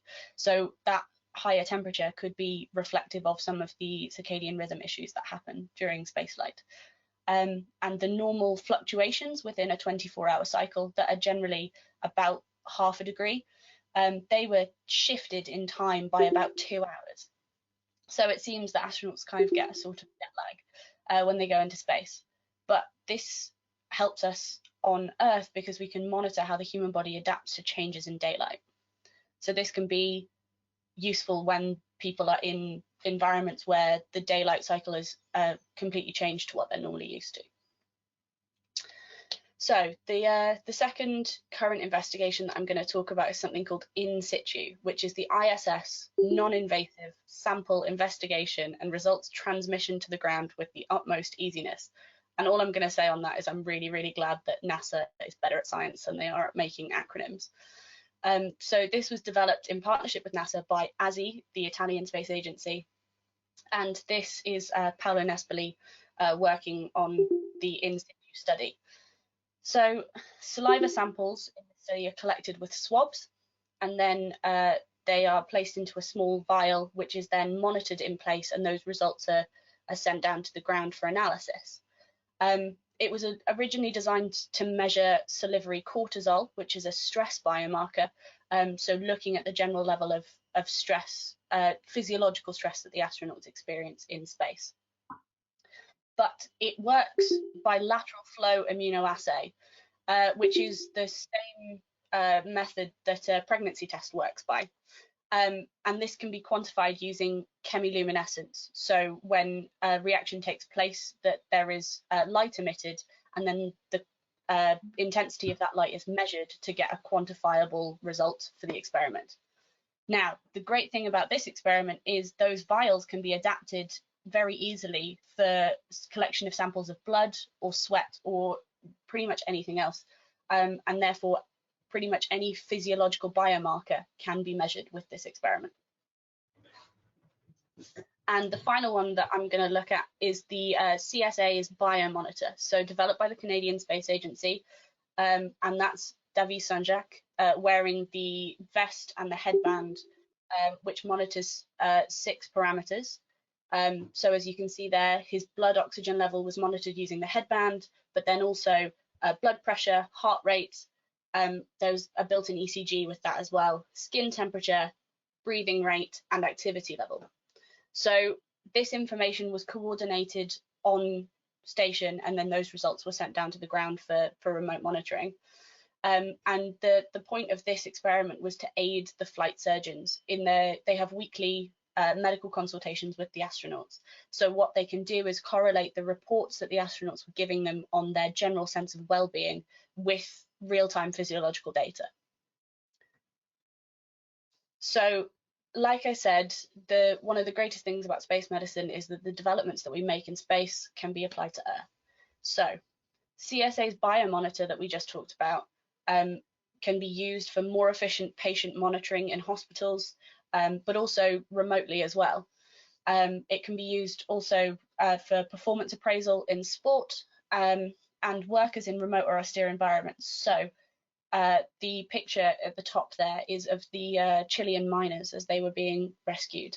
And if the telemedical capabilities brought about by these monitors could have been applied in that situation, then you get a real-time view of how those people are coping in that austere environment. This can also be applied to remote communities who can't necessarily have access to advanced healthcare. So the picture in the middle is a town in Peru, which is 5,000 meters above sea level, just over 16,500 feet. So those people are very, very remote and would struggle to have access to specialist healthcare. So if we can convert these remote monitors for their use in telemedical capabilities in these communities, then we might be able to improve their access to healthcare. Also, this is Concordia Station at the bottom there. As we've already talked about, the Antarctic is a well-known space analogue and is inaccessible for a large portion of the year. Now, they have a small amount of medical support, so there's generally a medical doctor and a research doctor as well.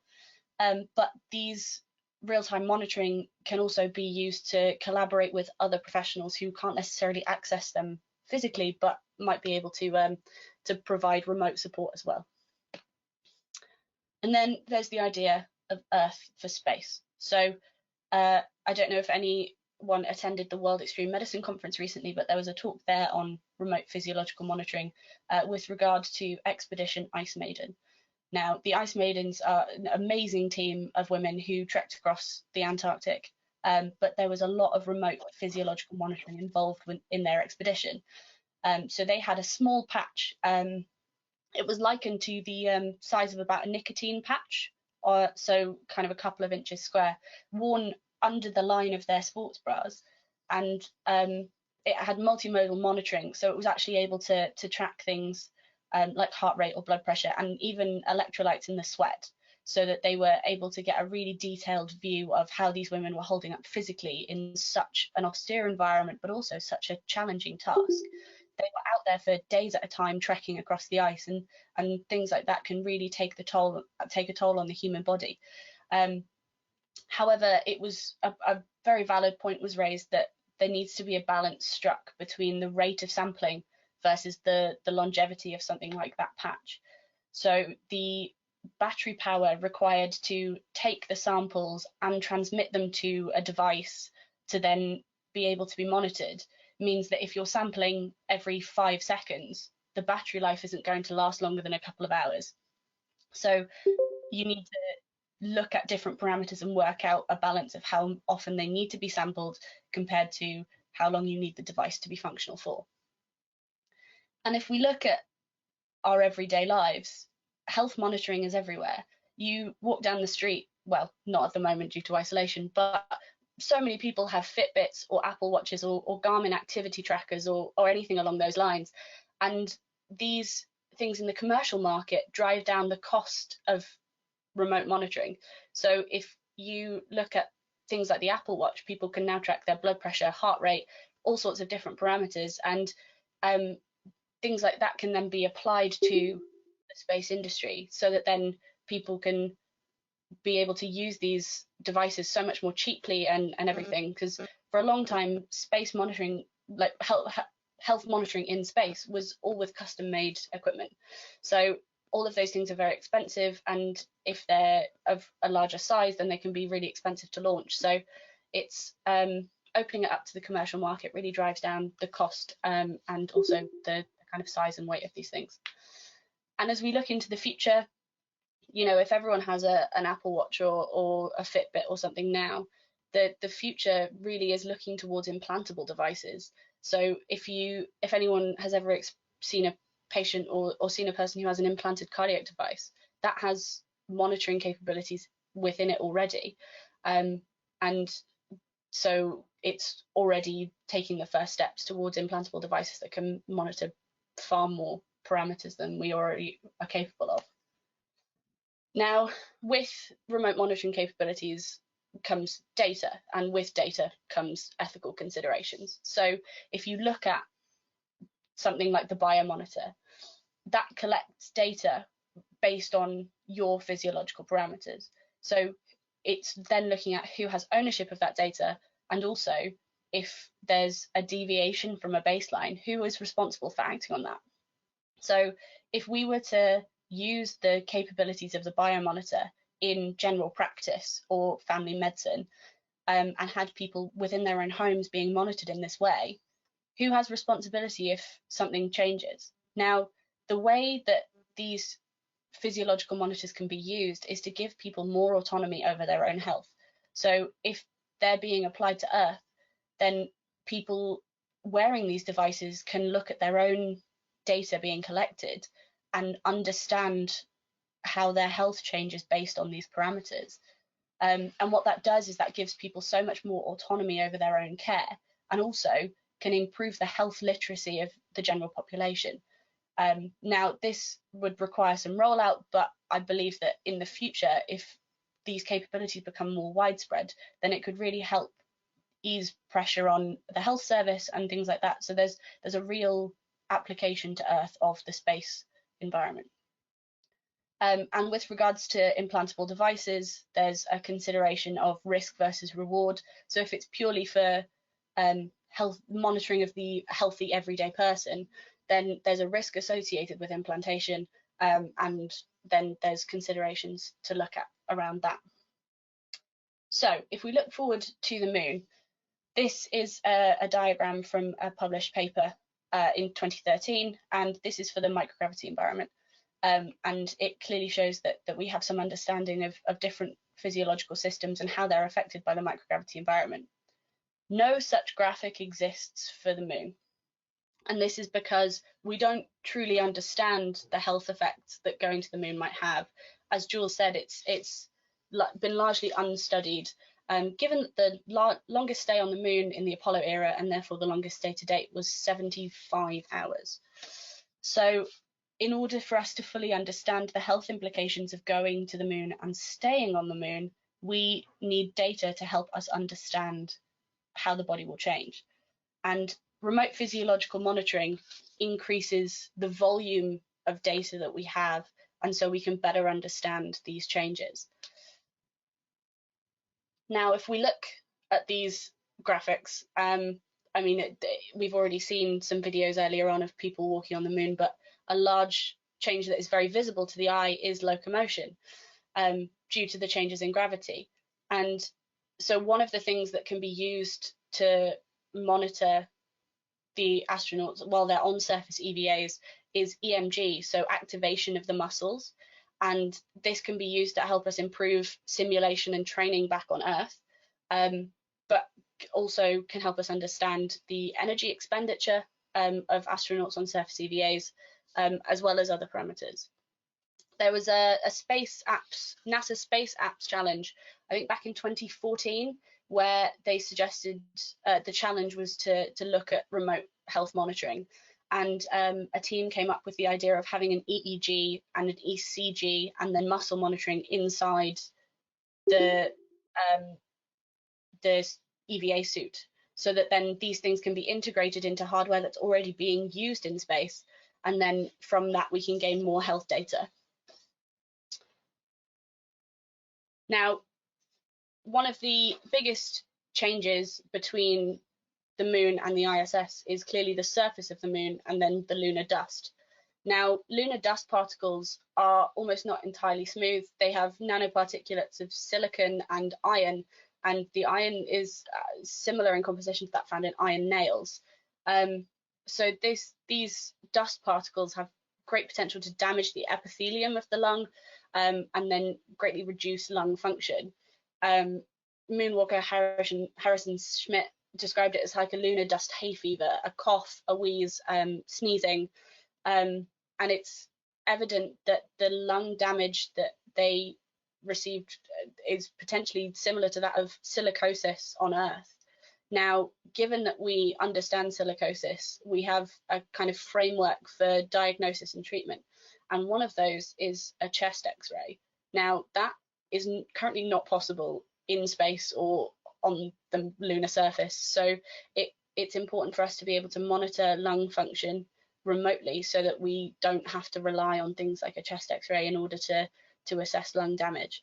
Now, the remote physiological monitoring capabilities that I've talked about mean that we can actually look at lung function in space, and those are some things that we're going to have to rely on more and more as we look at the damage that lunar dust could potentially do in the future. So the take-home messages from this.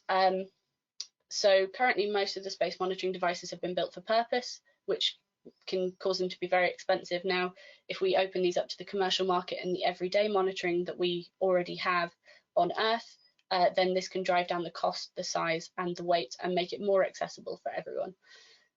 Continuous monitoring increases data volume, which negates some of the issues that we have in scientific studies in space with small sample sizes. It doesn't go all of the way to negating that, but it's certainly a good step forward. And understanding the physiological reaction to long-term lunar habitation is the key to sustainable living on the lunar surface. And therefore, we're going to need large quantities of remote monitoring data in order to be able to do that. And with that, I'm going to say thank you very much for your attention. And if there are any questions, I'd be happy to take them. Thanks, Lauren. Great. It's a nice overview of remote monitoring capabilities, but also taking into account some of the ethical considerations.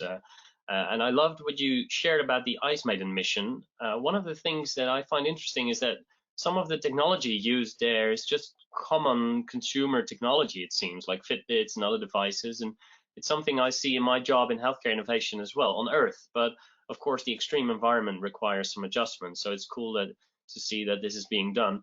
Are you aware of any of these common people devices are being used on the ISS? I read a report fairly recently about, I think it's an Apple Watch that was used in terms of activity tracking.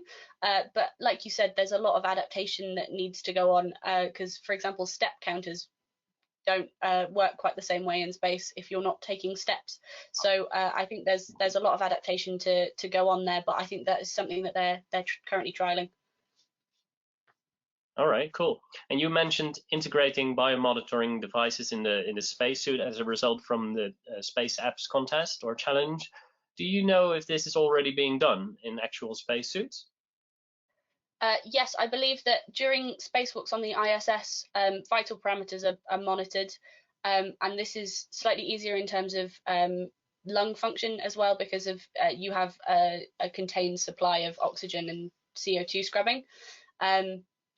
So that's kind of easier to take a hold of, but I believe that ECG, heart rate monitoring, etc., is already in place in those suits. Okay, interesting. Well, thanks. Thanks again for your talk. I hope even through these times of crisis, you can manage to finish your studies at King's College and continue this work. It was very interesting. Great background picture. I couldn't help notice on your desktop. I guess that is you with an astronaut, or? Yes, that is me at aged 4 with shuttle astronaut Mark Lee. Cool, very cool. Something to cherish and make lots of new ones, or become the astronaut yourself. Maybe one day. Yeah. Well, thanks again. We will be moving on to our next speaker, which is Elisa Ferre, Dr. Elisa Ferre. She's a senior lecturer at RHUL. She's a cognitive neuroscientist, and her research focuses on how the integration between vestibular gravitational signals and inputs from other sensory modalities like touch, pain, and vision shapes human behavior and cognition.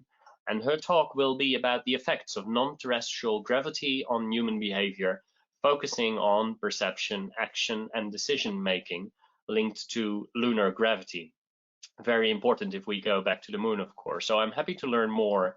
I see that Elisa is already sharing her screen. The virtual floor is yours. Go ahead. Hi, thank you very much. Can I just have a confirmation whether you can see the screen and hear me okay? Definitely, we do both. Thanks. Yeah, great. Hi, good morning, and thank you so much for organizing this workshop. It's a real pleasure to present some of our published data, but also unpublished research that we have done on how the human brain can adapt to non-terrestrial gravity.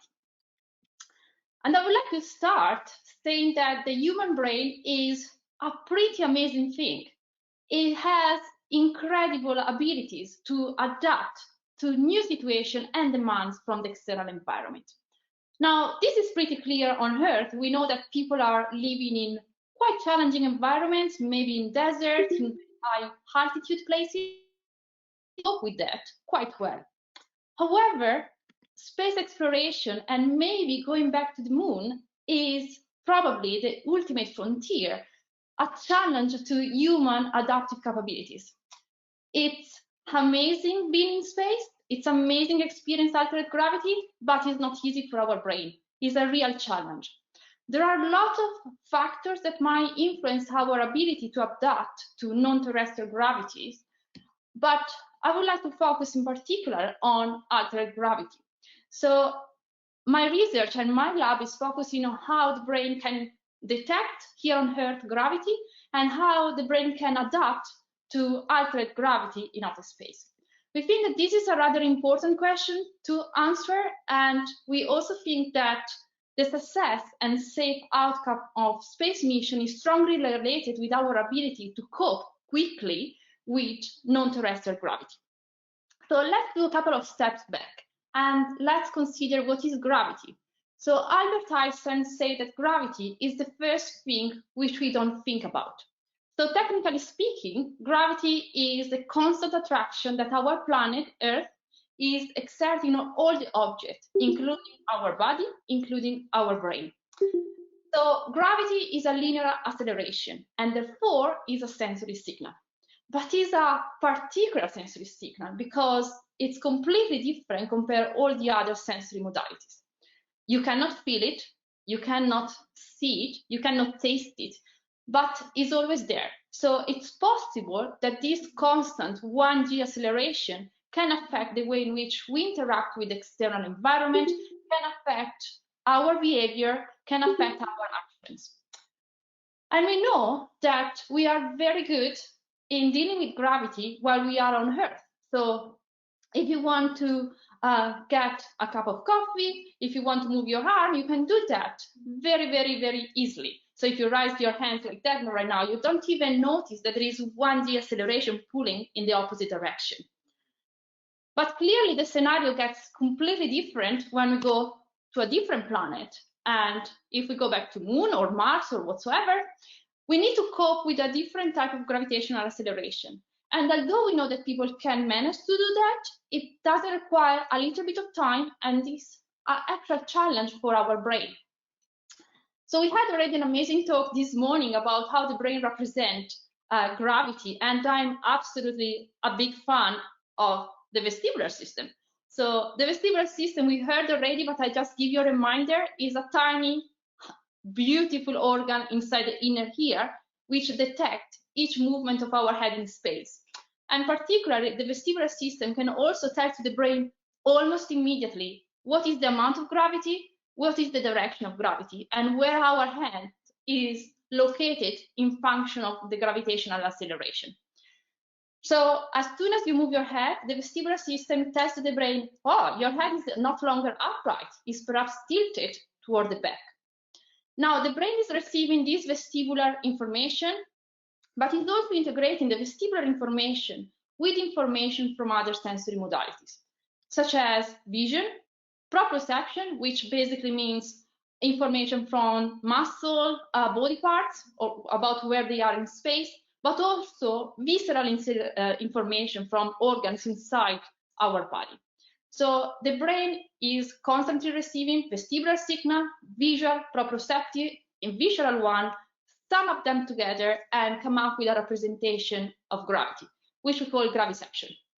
Now, as I said, graviception is optimal here on our planet, but it might be possible that this process is a little bit more difficult in altered gravity. And we saw already today some example about that. And we saw some example about the fact that in altered gravity, in non-terrestrial gravity, astronauts are having some issues with sensory processing and motor control. I really like this quote from a Gemini astronaut who basically said that he woke up and in the dark saw a disembodied, something that looked like a disembodied glow-in-the-dark watch floating in front of him. And it took him rather few minutes to realize that the watch was actually attached to his own wrist. Now, can you imagine having this experience here on Earth? Probably not. You would immediately understand where is your body in space, where is your arm. But what the astronaut is basically telling us is that it took him a little bit of time to realize where was his wrist in the external environment, where it was located. So this is an evidence that proprioception might be altered. We know that vision is not so good for different reasons. There are visual alteration. And this morning, there was already a mention of space motion sickness, which can be led by a conflict between vestibular information about gravity, which is not longer there, or it might be different, and visual and proprioceptive information. So all these sensory information conflicting to each other might trigger the worst motion sickness that you ever experienced. So is not so easy. Yes, we can adjust to that. It has been shown that astronauts can adjust to that, but we also need to take into account that it takes a little bit of time and is not super easy. On the motor control side, you might be familiar already with these images here that are showing that people can walk on a lunar surface, but again, the movements are perhaps not perfect. We know from a published paper that goal-directed movement are impaired. It requires a little bit of time to readjust eye and hand coordination and eye and head coordination. It also requires a little bit of time to readjust grip force, so the force that you need to put in your fingers to grasp an object, it also needs to be readjusted. And clearly, postural control, motor control, equilibrium, and locomotion are also affected. I also would like to mention the fact that the physical weight is different if we go back to the moon or if we go to Mars. And this is something that we need to take into account because we are used to move our body and interact with objects with a constant 1g gravitational acceleration on Earth. And suddenly, if this 1g is changing, also the weight is going to be changed. And I will go back to this weight idea in a couple of minutes. So those are reports from astronauts, which are absolutely fascinating. It's a beautiful piece of research. But we also need to extend this research in a bit larger sample type of studies. And what we are doing at Royal Holloway is basically integrating space research methods, such as parabolic flights and human centrifuges, with a little bit more boring lab research type. So we try to change the way in which the vestibular system is processing gravity in controlled lab setting.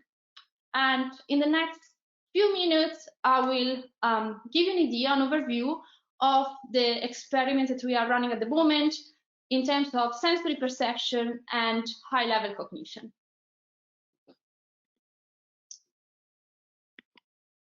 Right, so if we look into the effect of gravity or altered gravity to perception, we need to keep in mind that gravity itself is a sensory signal. So our brain is constantly receiving a lot of different sensory cues. It's receiving visual information, auditory information, tactile information, olfactory information, a flow of constant information from our sensory organs. This sensory information can change in space and time. We can have multiple types of experience. Sometimes they are conscious, sometimes they are not conscious, but nevertheless, the brain is receiving all this information. On the top of this information, there is the constant gravitational acceleration that is present on our planet. And gravity is a sensory signal as well, but as I mentioned, is a particular one because we cannot really experience that. We don't have a conscious experience of gravity, but also it's always on. So you can close your eyes, you can shut down vision, but you cannot really stop perceiving gravity. So it's a nice particular sensory modality, which I absolutely love. Anyway, so I would like to argue that gravity is a sort of absolute reference for our behavior, perception, and decision-making. And I would like to start with an example that involves weight perception. So weight, as defined as Newton's law, is given by mass by gravity. And here on Earth, gravity is pretty much constant around the planet. We are very good in perceiving the weight of external objects, but also of our own body parts here on Earth. But clearly, if we go on the moon, or if we are on the ISS, or if we go to Mars, the weight is going to be different. So we decided to look at weight perception, both regarding objects. So we did a series of studies looking at how people perceive weight of object apply on the hands during alteration of gravity. But we also wanted to look at whether people have a good perception of their own body weight while they are in altered gravity environment.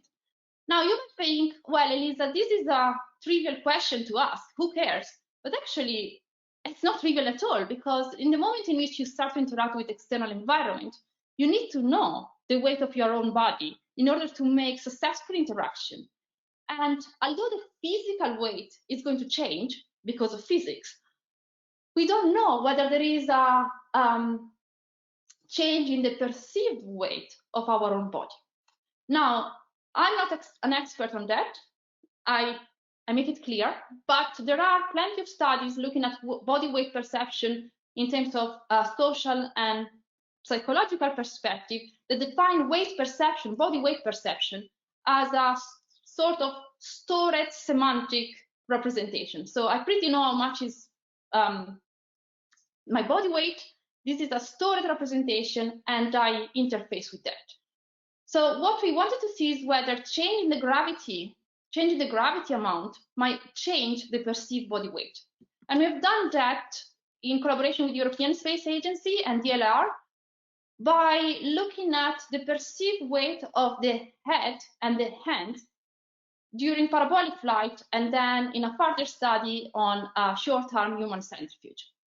So we asked participants to imagine that their head was just cut out from the body, and we asked them to estimate the weight. And as you can see here, those are the data from the parabolic flight. During microgravity experience, they were feeling the body parts much, much lighter compared to hypergravity condition. So it seems that the body weight was basically following the parabolas that they were experiencing.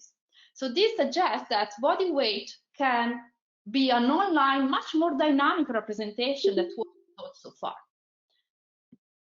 More recently, we also got interested in pain perception. So those are not published data that we just finalized a few weeks ago, so I'm very happy to present them here today.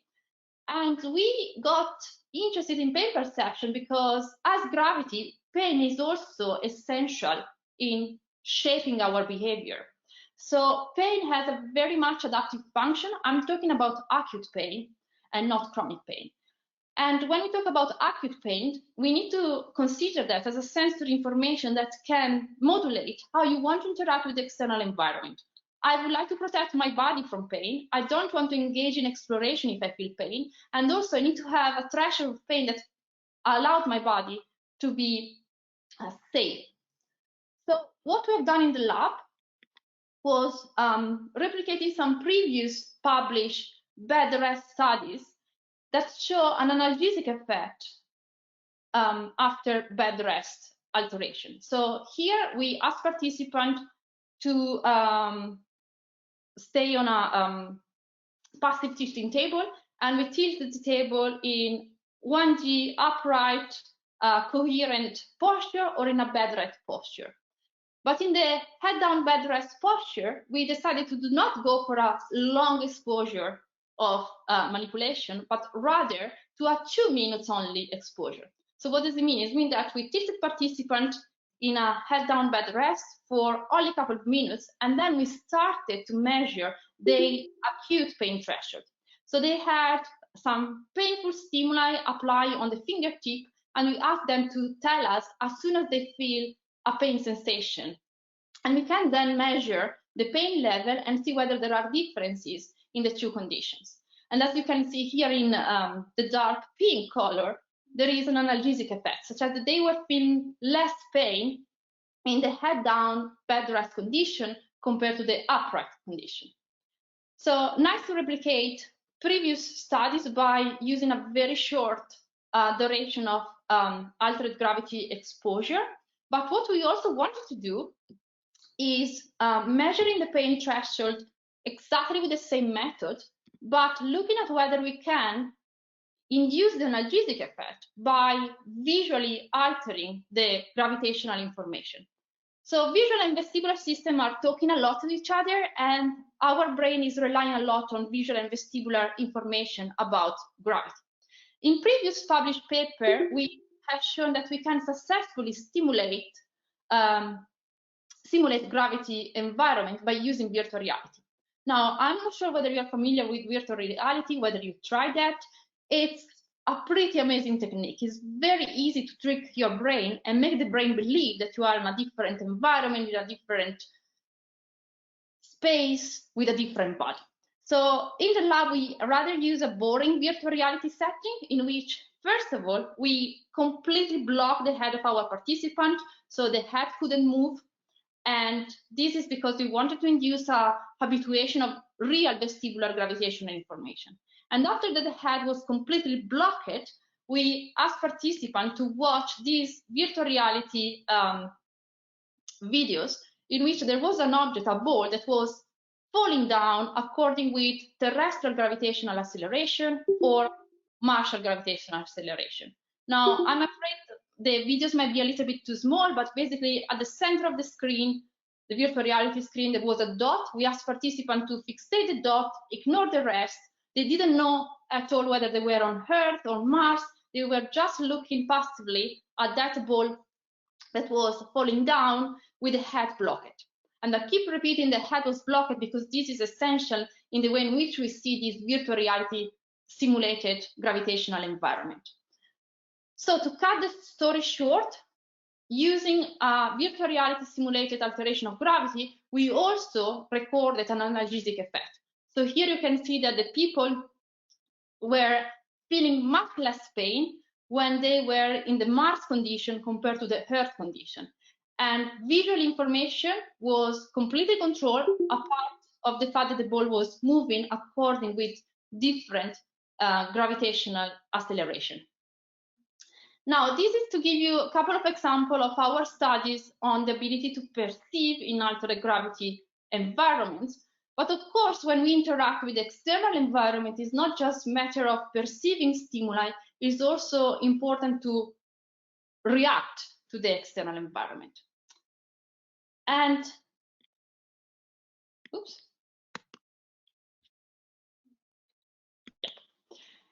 And cognition, high-level cognition, is an important aspect. In the past years, we have done some studies on perspective taking, motor control, feeling of being in control of movement. But for today, I would like to talk about some of research that we have done on decision making. And this was basically inspired by a quote from Chris Hadfield, that astronauts was back to Earth say that most of the time, when you are in space, you only really get one try to do most of the critical stuff, and the consequences are life or death. Now, this is a good example of how decision making, how making the right decision at the right time is essential in outer space. So we wanted to look at whether decision making can be altered by altering gravity using a very much implicit task, which is called random number generation task. So here you ask participants to generate sequences of number from 1 to 9, and they need to try to be as much random as they can. Of course, it's a rather boring task, but it's a pretty good one because it's completely implicit. They don't know that they are making a decision, but then we can offline analyze the sequence that they produced in different gravitational conditions and see how much random they were. Now, if they are good in the task, they should be very much random. If they are not good in the task, then they should start to show some stereotyped responses, to keep repeating the same number. So here, for instance, you have a sequence that is rather stereotyped. You can see that numbers are keep repeating. And then you can have a sequence that is very much more random. So clearly there is a difference between the two sequences. The second one is much more optimal for the task. The first one is suboptimal. Again, we did the study in the lab using an upright and bed rest posture, and we found that the level of randomness changed.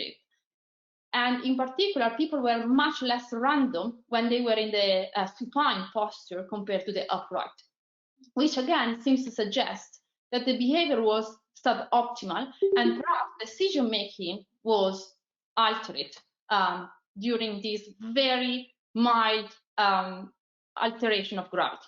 So something that we need to keep in mind when we consider deep space exploration, asking people to go to Mars or the Moon, and perhaps then they are not as great in taking decisions, and in particular, quick decisions. So relating to this point, we recently got also interested in another type of decision making that is related to risks. So if decision making is suboptimal in this sort of very blind manipulation of gravity, what happened to risk-taking behavior? So we are used to face some risks in our daily life, that's okay, but clearly there is a trade-off between being too risky and between no risk at all. So if you want people to be able to explore the external environment, you want them to be able to take some risks, but not too much. So they still need to be in the safety zone, let's say. So we have done a study looking at risk-taking behavior using a task that is pretty famous in psychology and neuroscience that is called Balloon Analog Risk Task, or BART. So this task has been used to look at how people are willing to take risks in different types of samples, for instance, adolescents or people with psychiatric disorders. And it's quite fun task, I have to say, in which you see a balloon in a screen and your task is to pump up the balloon. But there are some unpredictable outcomes, such as that the balloon suddenly can just explode and you don't get any money if the balloon explodes. So you get a little bit of money if you can pump successfully the balloon, but if you pump too much and the balloon explodes, then no money at all for you, which this is a sort of proxy for risk-taking behavior. Now, the way in which the task is designed is that it's completely unpredictable for the participant whether the balloon is going to explode at the beginning or at the end. So making the task quite challenging for them. And of course, we are assuming that they want to earn some money out of it. So we asked people to run this study, and we have done during galvanic vestibular stimulation. So this is another way to alter the functioning of the vestibular organs. We apply a couple of electrodes on the mastoid of our participant. So now if you touch behind your ear, you can feel a bone. This is the mastoid, and we are rather lucky because the vestibular nerve is superficial at that point. So we can place a couple of electrodes on the mastoid, and then we can deliver some shock pulses to altering the functioning of the vestibular signal. We can do that with different type of configuration, such as that we can selectively activate the vestibular cortical projection in the right hemisphere or the vestibular cortical projection in the left hemisphere. And yes, I know it looks like a little bit Frankenstein, but it's totally safe. No participant died so far, which is great, and it's not even so much painful. So it's a rather nice and established way to activate the vestibular organ. Now, we can use that in a controlled lab setting because also we can apply a sham stimulation on the basis of the neck, delivering exactly the same amount of current, but here the vestibular system is not involved at all. Okay, show you some of the data. So the first plot is basically showing that there are no differences between vestibular stimulation and sham, which is good. But then when we look at the vestibular stimulation condition and we compare the vestibular stimulation condition that was altering vestibular process in the right hemisphere compared to the vestibular process in the left hemisphere, we found that participants were much less willing in taking risk when the right hemisphere was activated by vestibular stimulation. Now, this is a rather interesting result. We know already that there is a lateralization of vestibular projection in the brain. We know that these OP2 areas in the brain is particularly important for computing vestibular information, and we know that this area seems to be localized mainly in the right hemisphere. So these results seem to suggest that not only people are suboptimal in decision making, but they look to be much more conservative during activation of the vestibular projection of the right hemisphere. So something that we need to take into account again when we think about sending people for deep space exploration, in which perhaps communication is not great. So how they are going to interact with the environment, is this interaction being fully successful or not? So to conclude, I hope that I show you today that gravity or altered gravity can contribute to both sensation and perception. It can contribute to sensory processing. And here I show some of our data on weight perception, pain perception, but also please keep in mind that there are data showing gravitational contribution to vision, proprioception, and touch. I also show you some data related to how altered gravity can contribute to, well, modulate high-level cognition, in particular decision-making and risk-taking behavior, but we know that there are other studies showing interaction with other type of behavior. So gravity is a sensory signal. We need to think about that because in psychology and neuroscience, it has been often neglected, gravity, as a sensory information. We have a lot of studies on vision, a lot of studies on touch, for example, but not as many about how the brain could process gravitational signal. Probably because it's not easy to work with gravity in the lab, but is nevertheless an important sensory modality. It's completely different compared to all the other sensory information. It has no clear phenomenological experience. We cannot feel it as we can feel other sensory cues. It's always on. We cannot switch it off as we can do with other sensory cues. But this doesn't mean that it's a background signal in our experience. Or it can be a background signal here on Earth, but as soon as the gravitational information is going to be different, we need to consider that our brain has to actively recalibrate to this new gravity signal.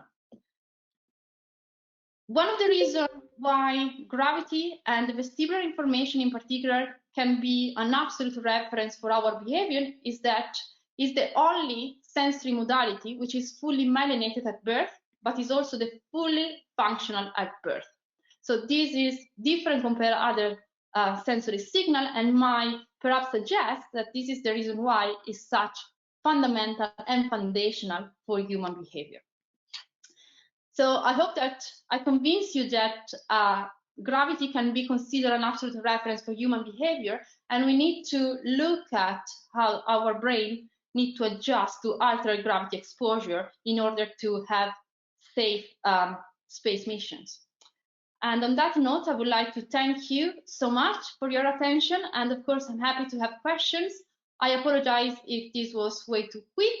And thank you to all the people that are working with me at Royal Holloway. They are just absolutely amazing.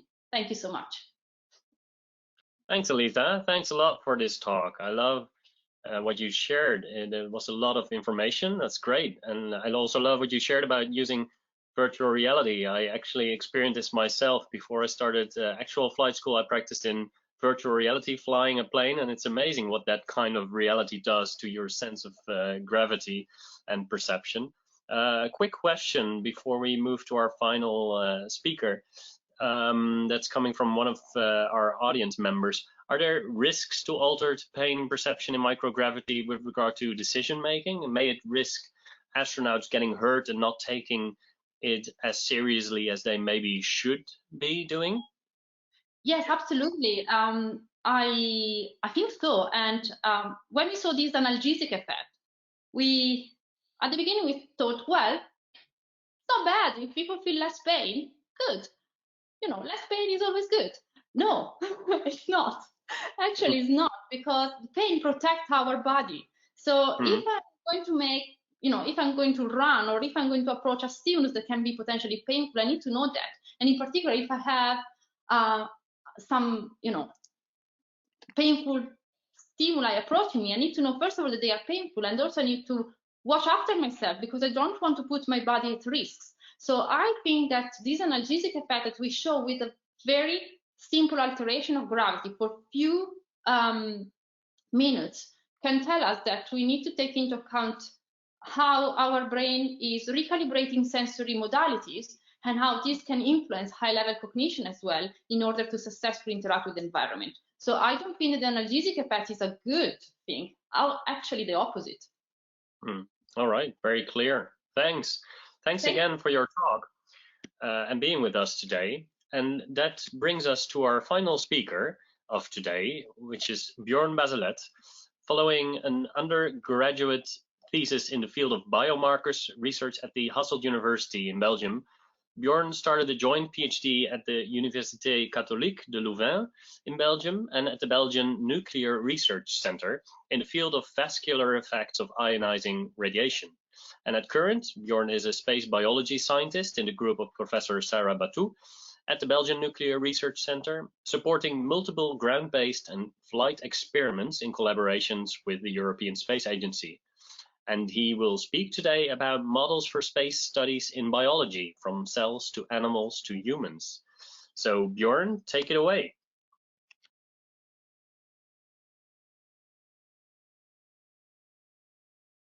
Bjorn, if you could unmute yourself. Okay, sorry. Hi, everyone. Hi. So thank you, Jules, and also Zainab, for the invitation here today to give my presentation, and also thanks for the audience to stick until the end to follow my presentation. So as mentioned, I will briefly go over some of the models we are using here at the Belgian Nuclear Research Center to study the effects of space on the human body. Of course, before we want to go over to the different models, I just want to briefly introduce what's happening in space, as some of the other presenters already said. So in space, we have a couple of space stressors. So the first space stressor that we have is ionizing radiation. The second one that we already heard is altered gravity. And the third one is also psychological stress.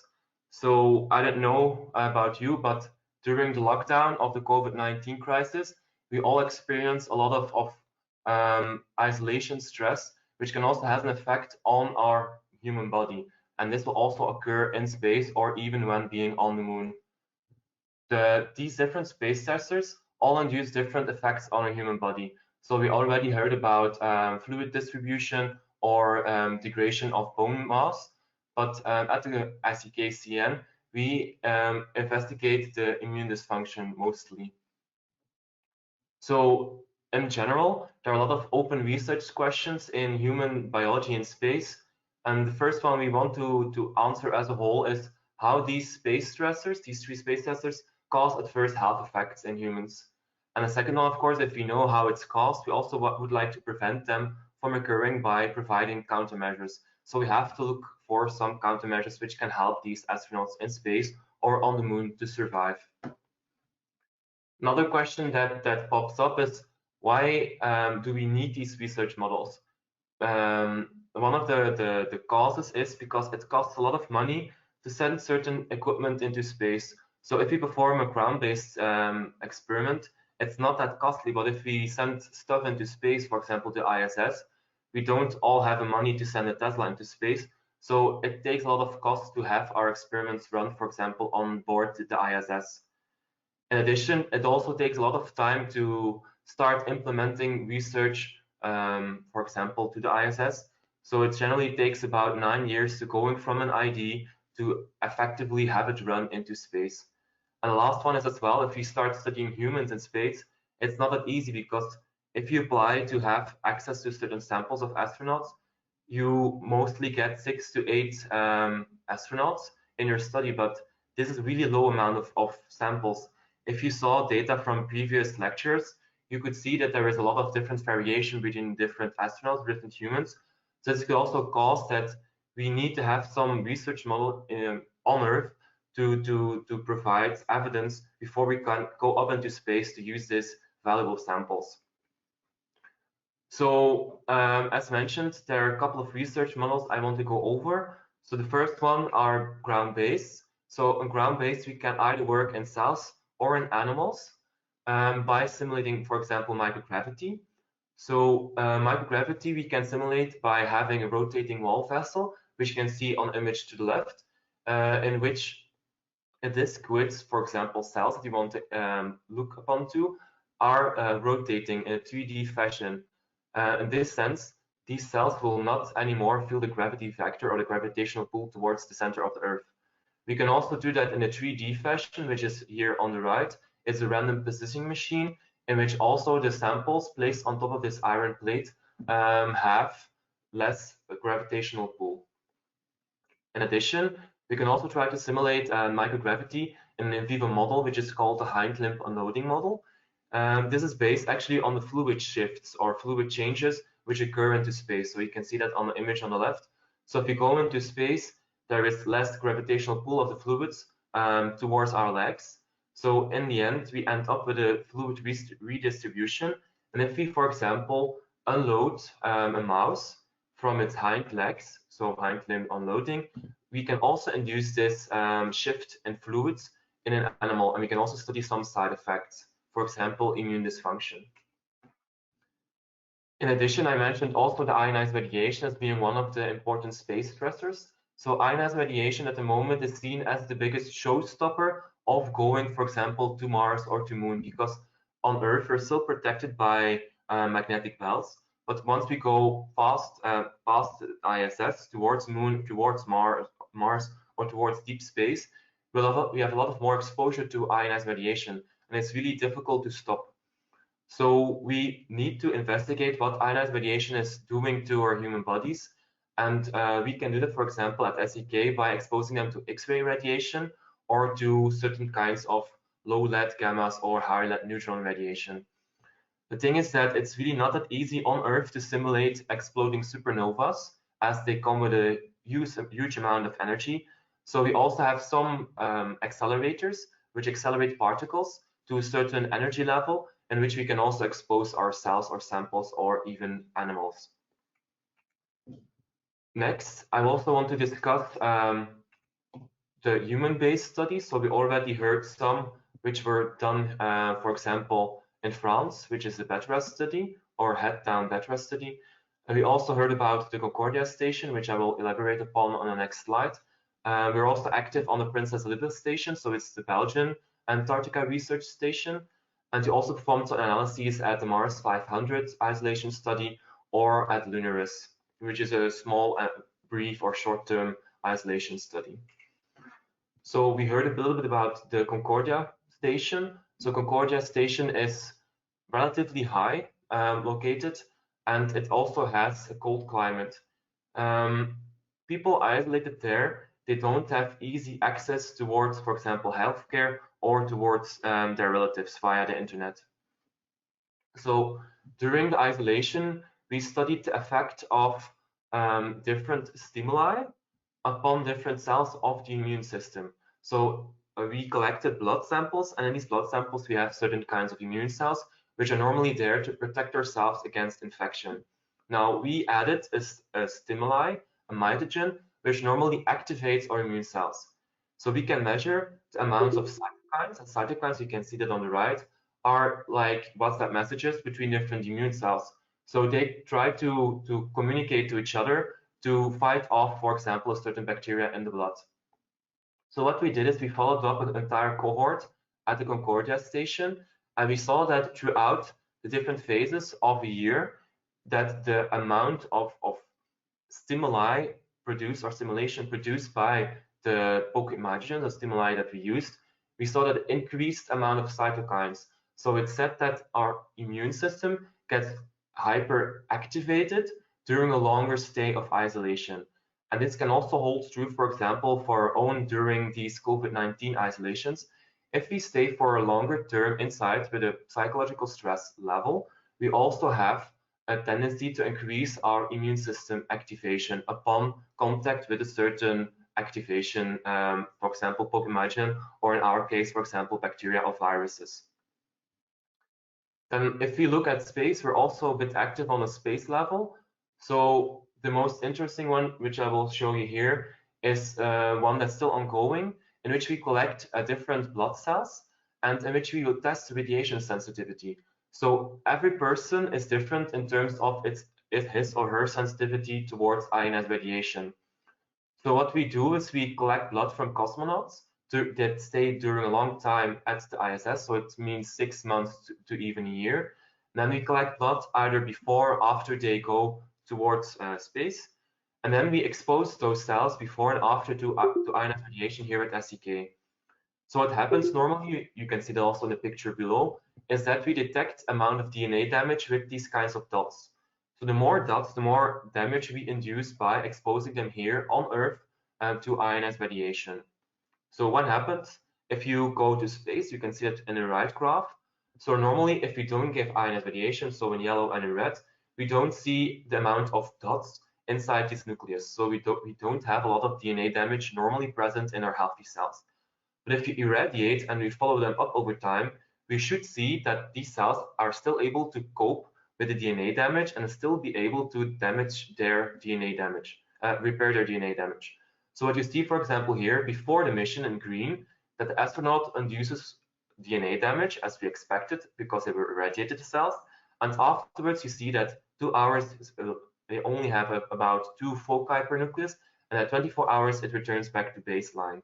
While with the 1 gray samples post ISS mission, we see something different. We see that this amount of gamma H spots, so the amount of DNA damage inside the nucleus, decreases at a smaller time point after radiation, and also stays on longer. So it takes them more time and more effort to be able to repair and detect the DNA damage present in their nuclei. So this can, in the end, have chronic and long-lasting effect, because if we have DNA damage which is accumulated, we can have, for example, a bigger cancer risk in space. So this was the end of my presentation. I would like to thank you for your attention. And if you have some questions, feel free to ask them. Thank you very much. Thanks, Bjorn. Thanks. It's a very interesting talk about a topic that's obviously very important for returning to the moon. Could you maybe tell us a little bit about how we can combat the DNA damage radiation causes, or what countermeasures could be used? Well, there are a numerous amount of countermeasures you can take, but some of them are more feasible than others. So countermeasures can be, for example, normal shielding.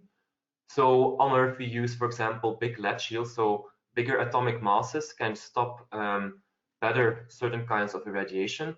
But in space, we have different kinds of ionized radiation. So there, it's more feasible, for example, to use water for shielding, or use regolith on Moon or on Mars to make like shielding devices. What we can also do is more sci-fi, more in the future. We can also try to look at genes which can alter our radiation sensitivity. So we can try to implement some kind of factors inside our genomic code to be able to be more resistant towards ionizing radiation. And then one which speaks more to the imagination, which people are already investigating, is induction of hibernation, which will also decrease the amount of metabolism inside our body, which can also cause the DNA damage to occur less and to be better solved afterwards. So if metabolism is lowered, also the DNA damage might be lowered? Yes, indeed, yeah. All right, well, these are kind of science fiction-like solutions, although they are seemingly reality, apparently. That's very cool. Thanks again for your talk, Bjorn. Very interesting. This brings us to a few last minutes of Q&A. And some of you of the audience have posted some questions that wasn't time for before, but I can ask to some of the speakers that are still present. I got one question for Lauren Church. And this is a question from Nina, who is asking, do you think astronauts should see their data live, for example, radiation exposure levels at that moment in time? What do you think about that, Lauren?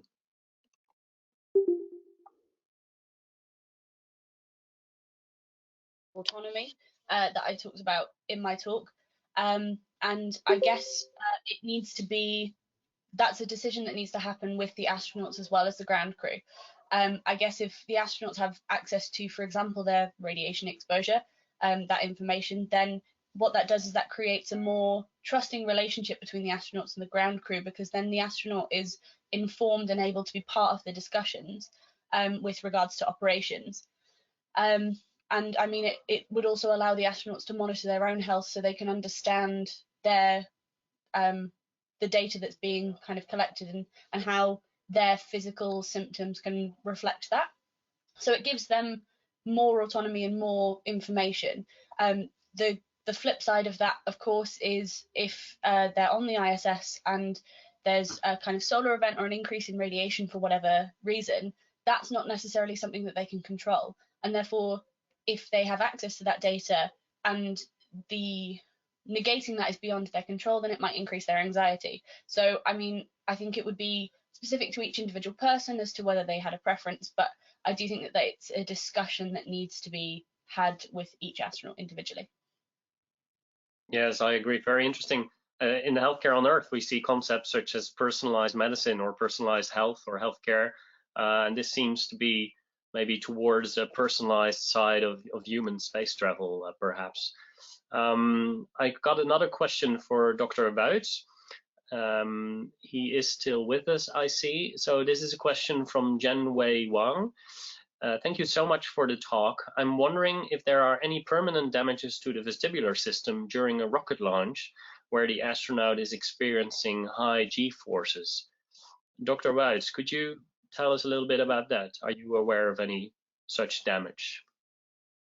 Well, actually, I think there are not higher G levels than during jet fighter pilots, which jet fighter pilots experience when they're taking curves.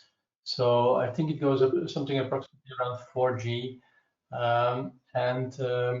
As far as we know, there is now like a population of approximately 550 astronauts and cosmonauts who have been to space and back. If there would be permanent damage of the vestibular system, it would certainly be being picked up. And as we measure in our experiment, after like approximately 2 weeks, the reflexes are the same as before. I think the changes are mainly taking place at the level of the brain, where there's an adaptation and learning and neuroplasticity, whereas the peripheral organ itself is not damaged as such. All right. Another question for you from Nissem.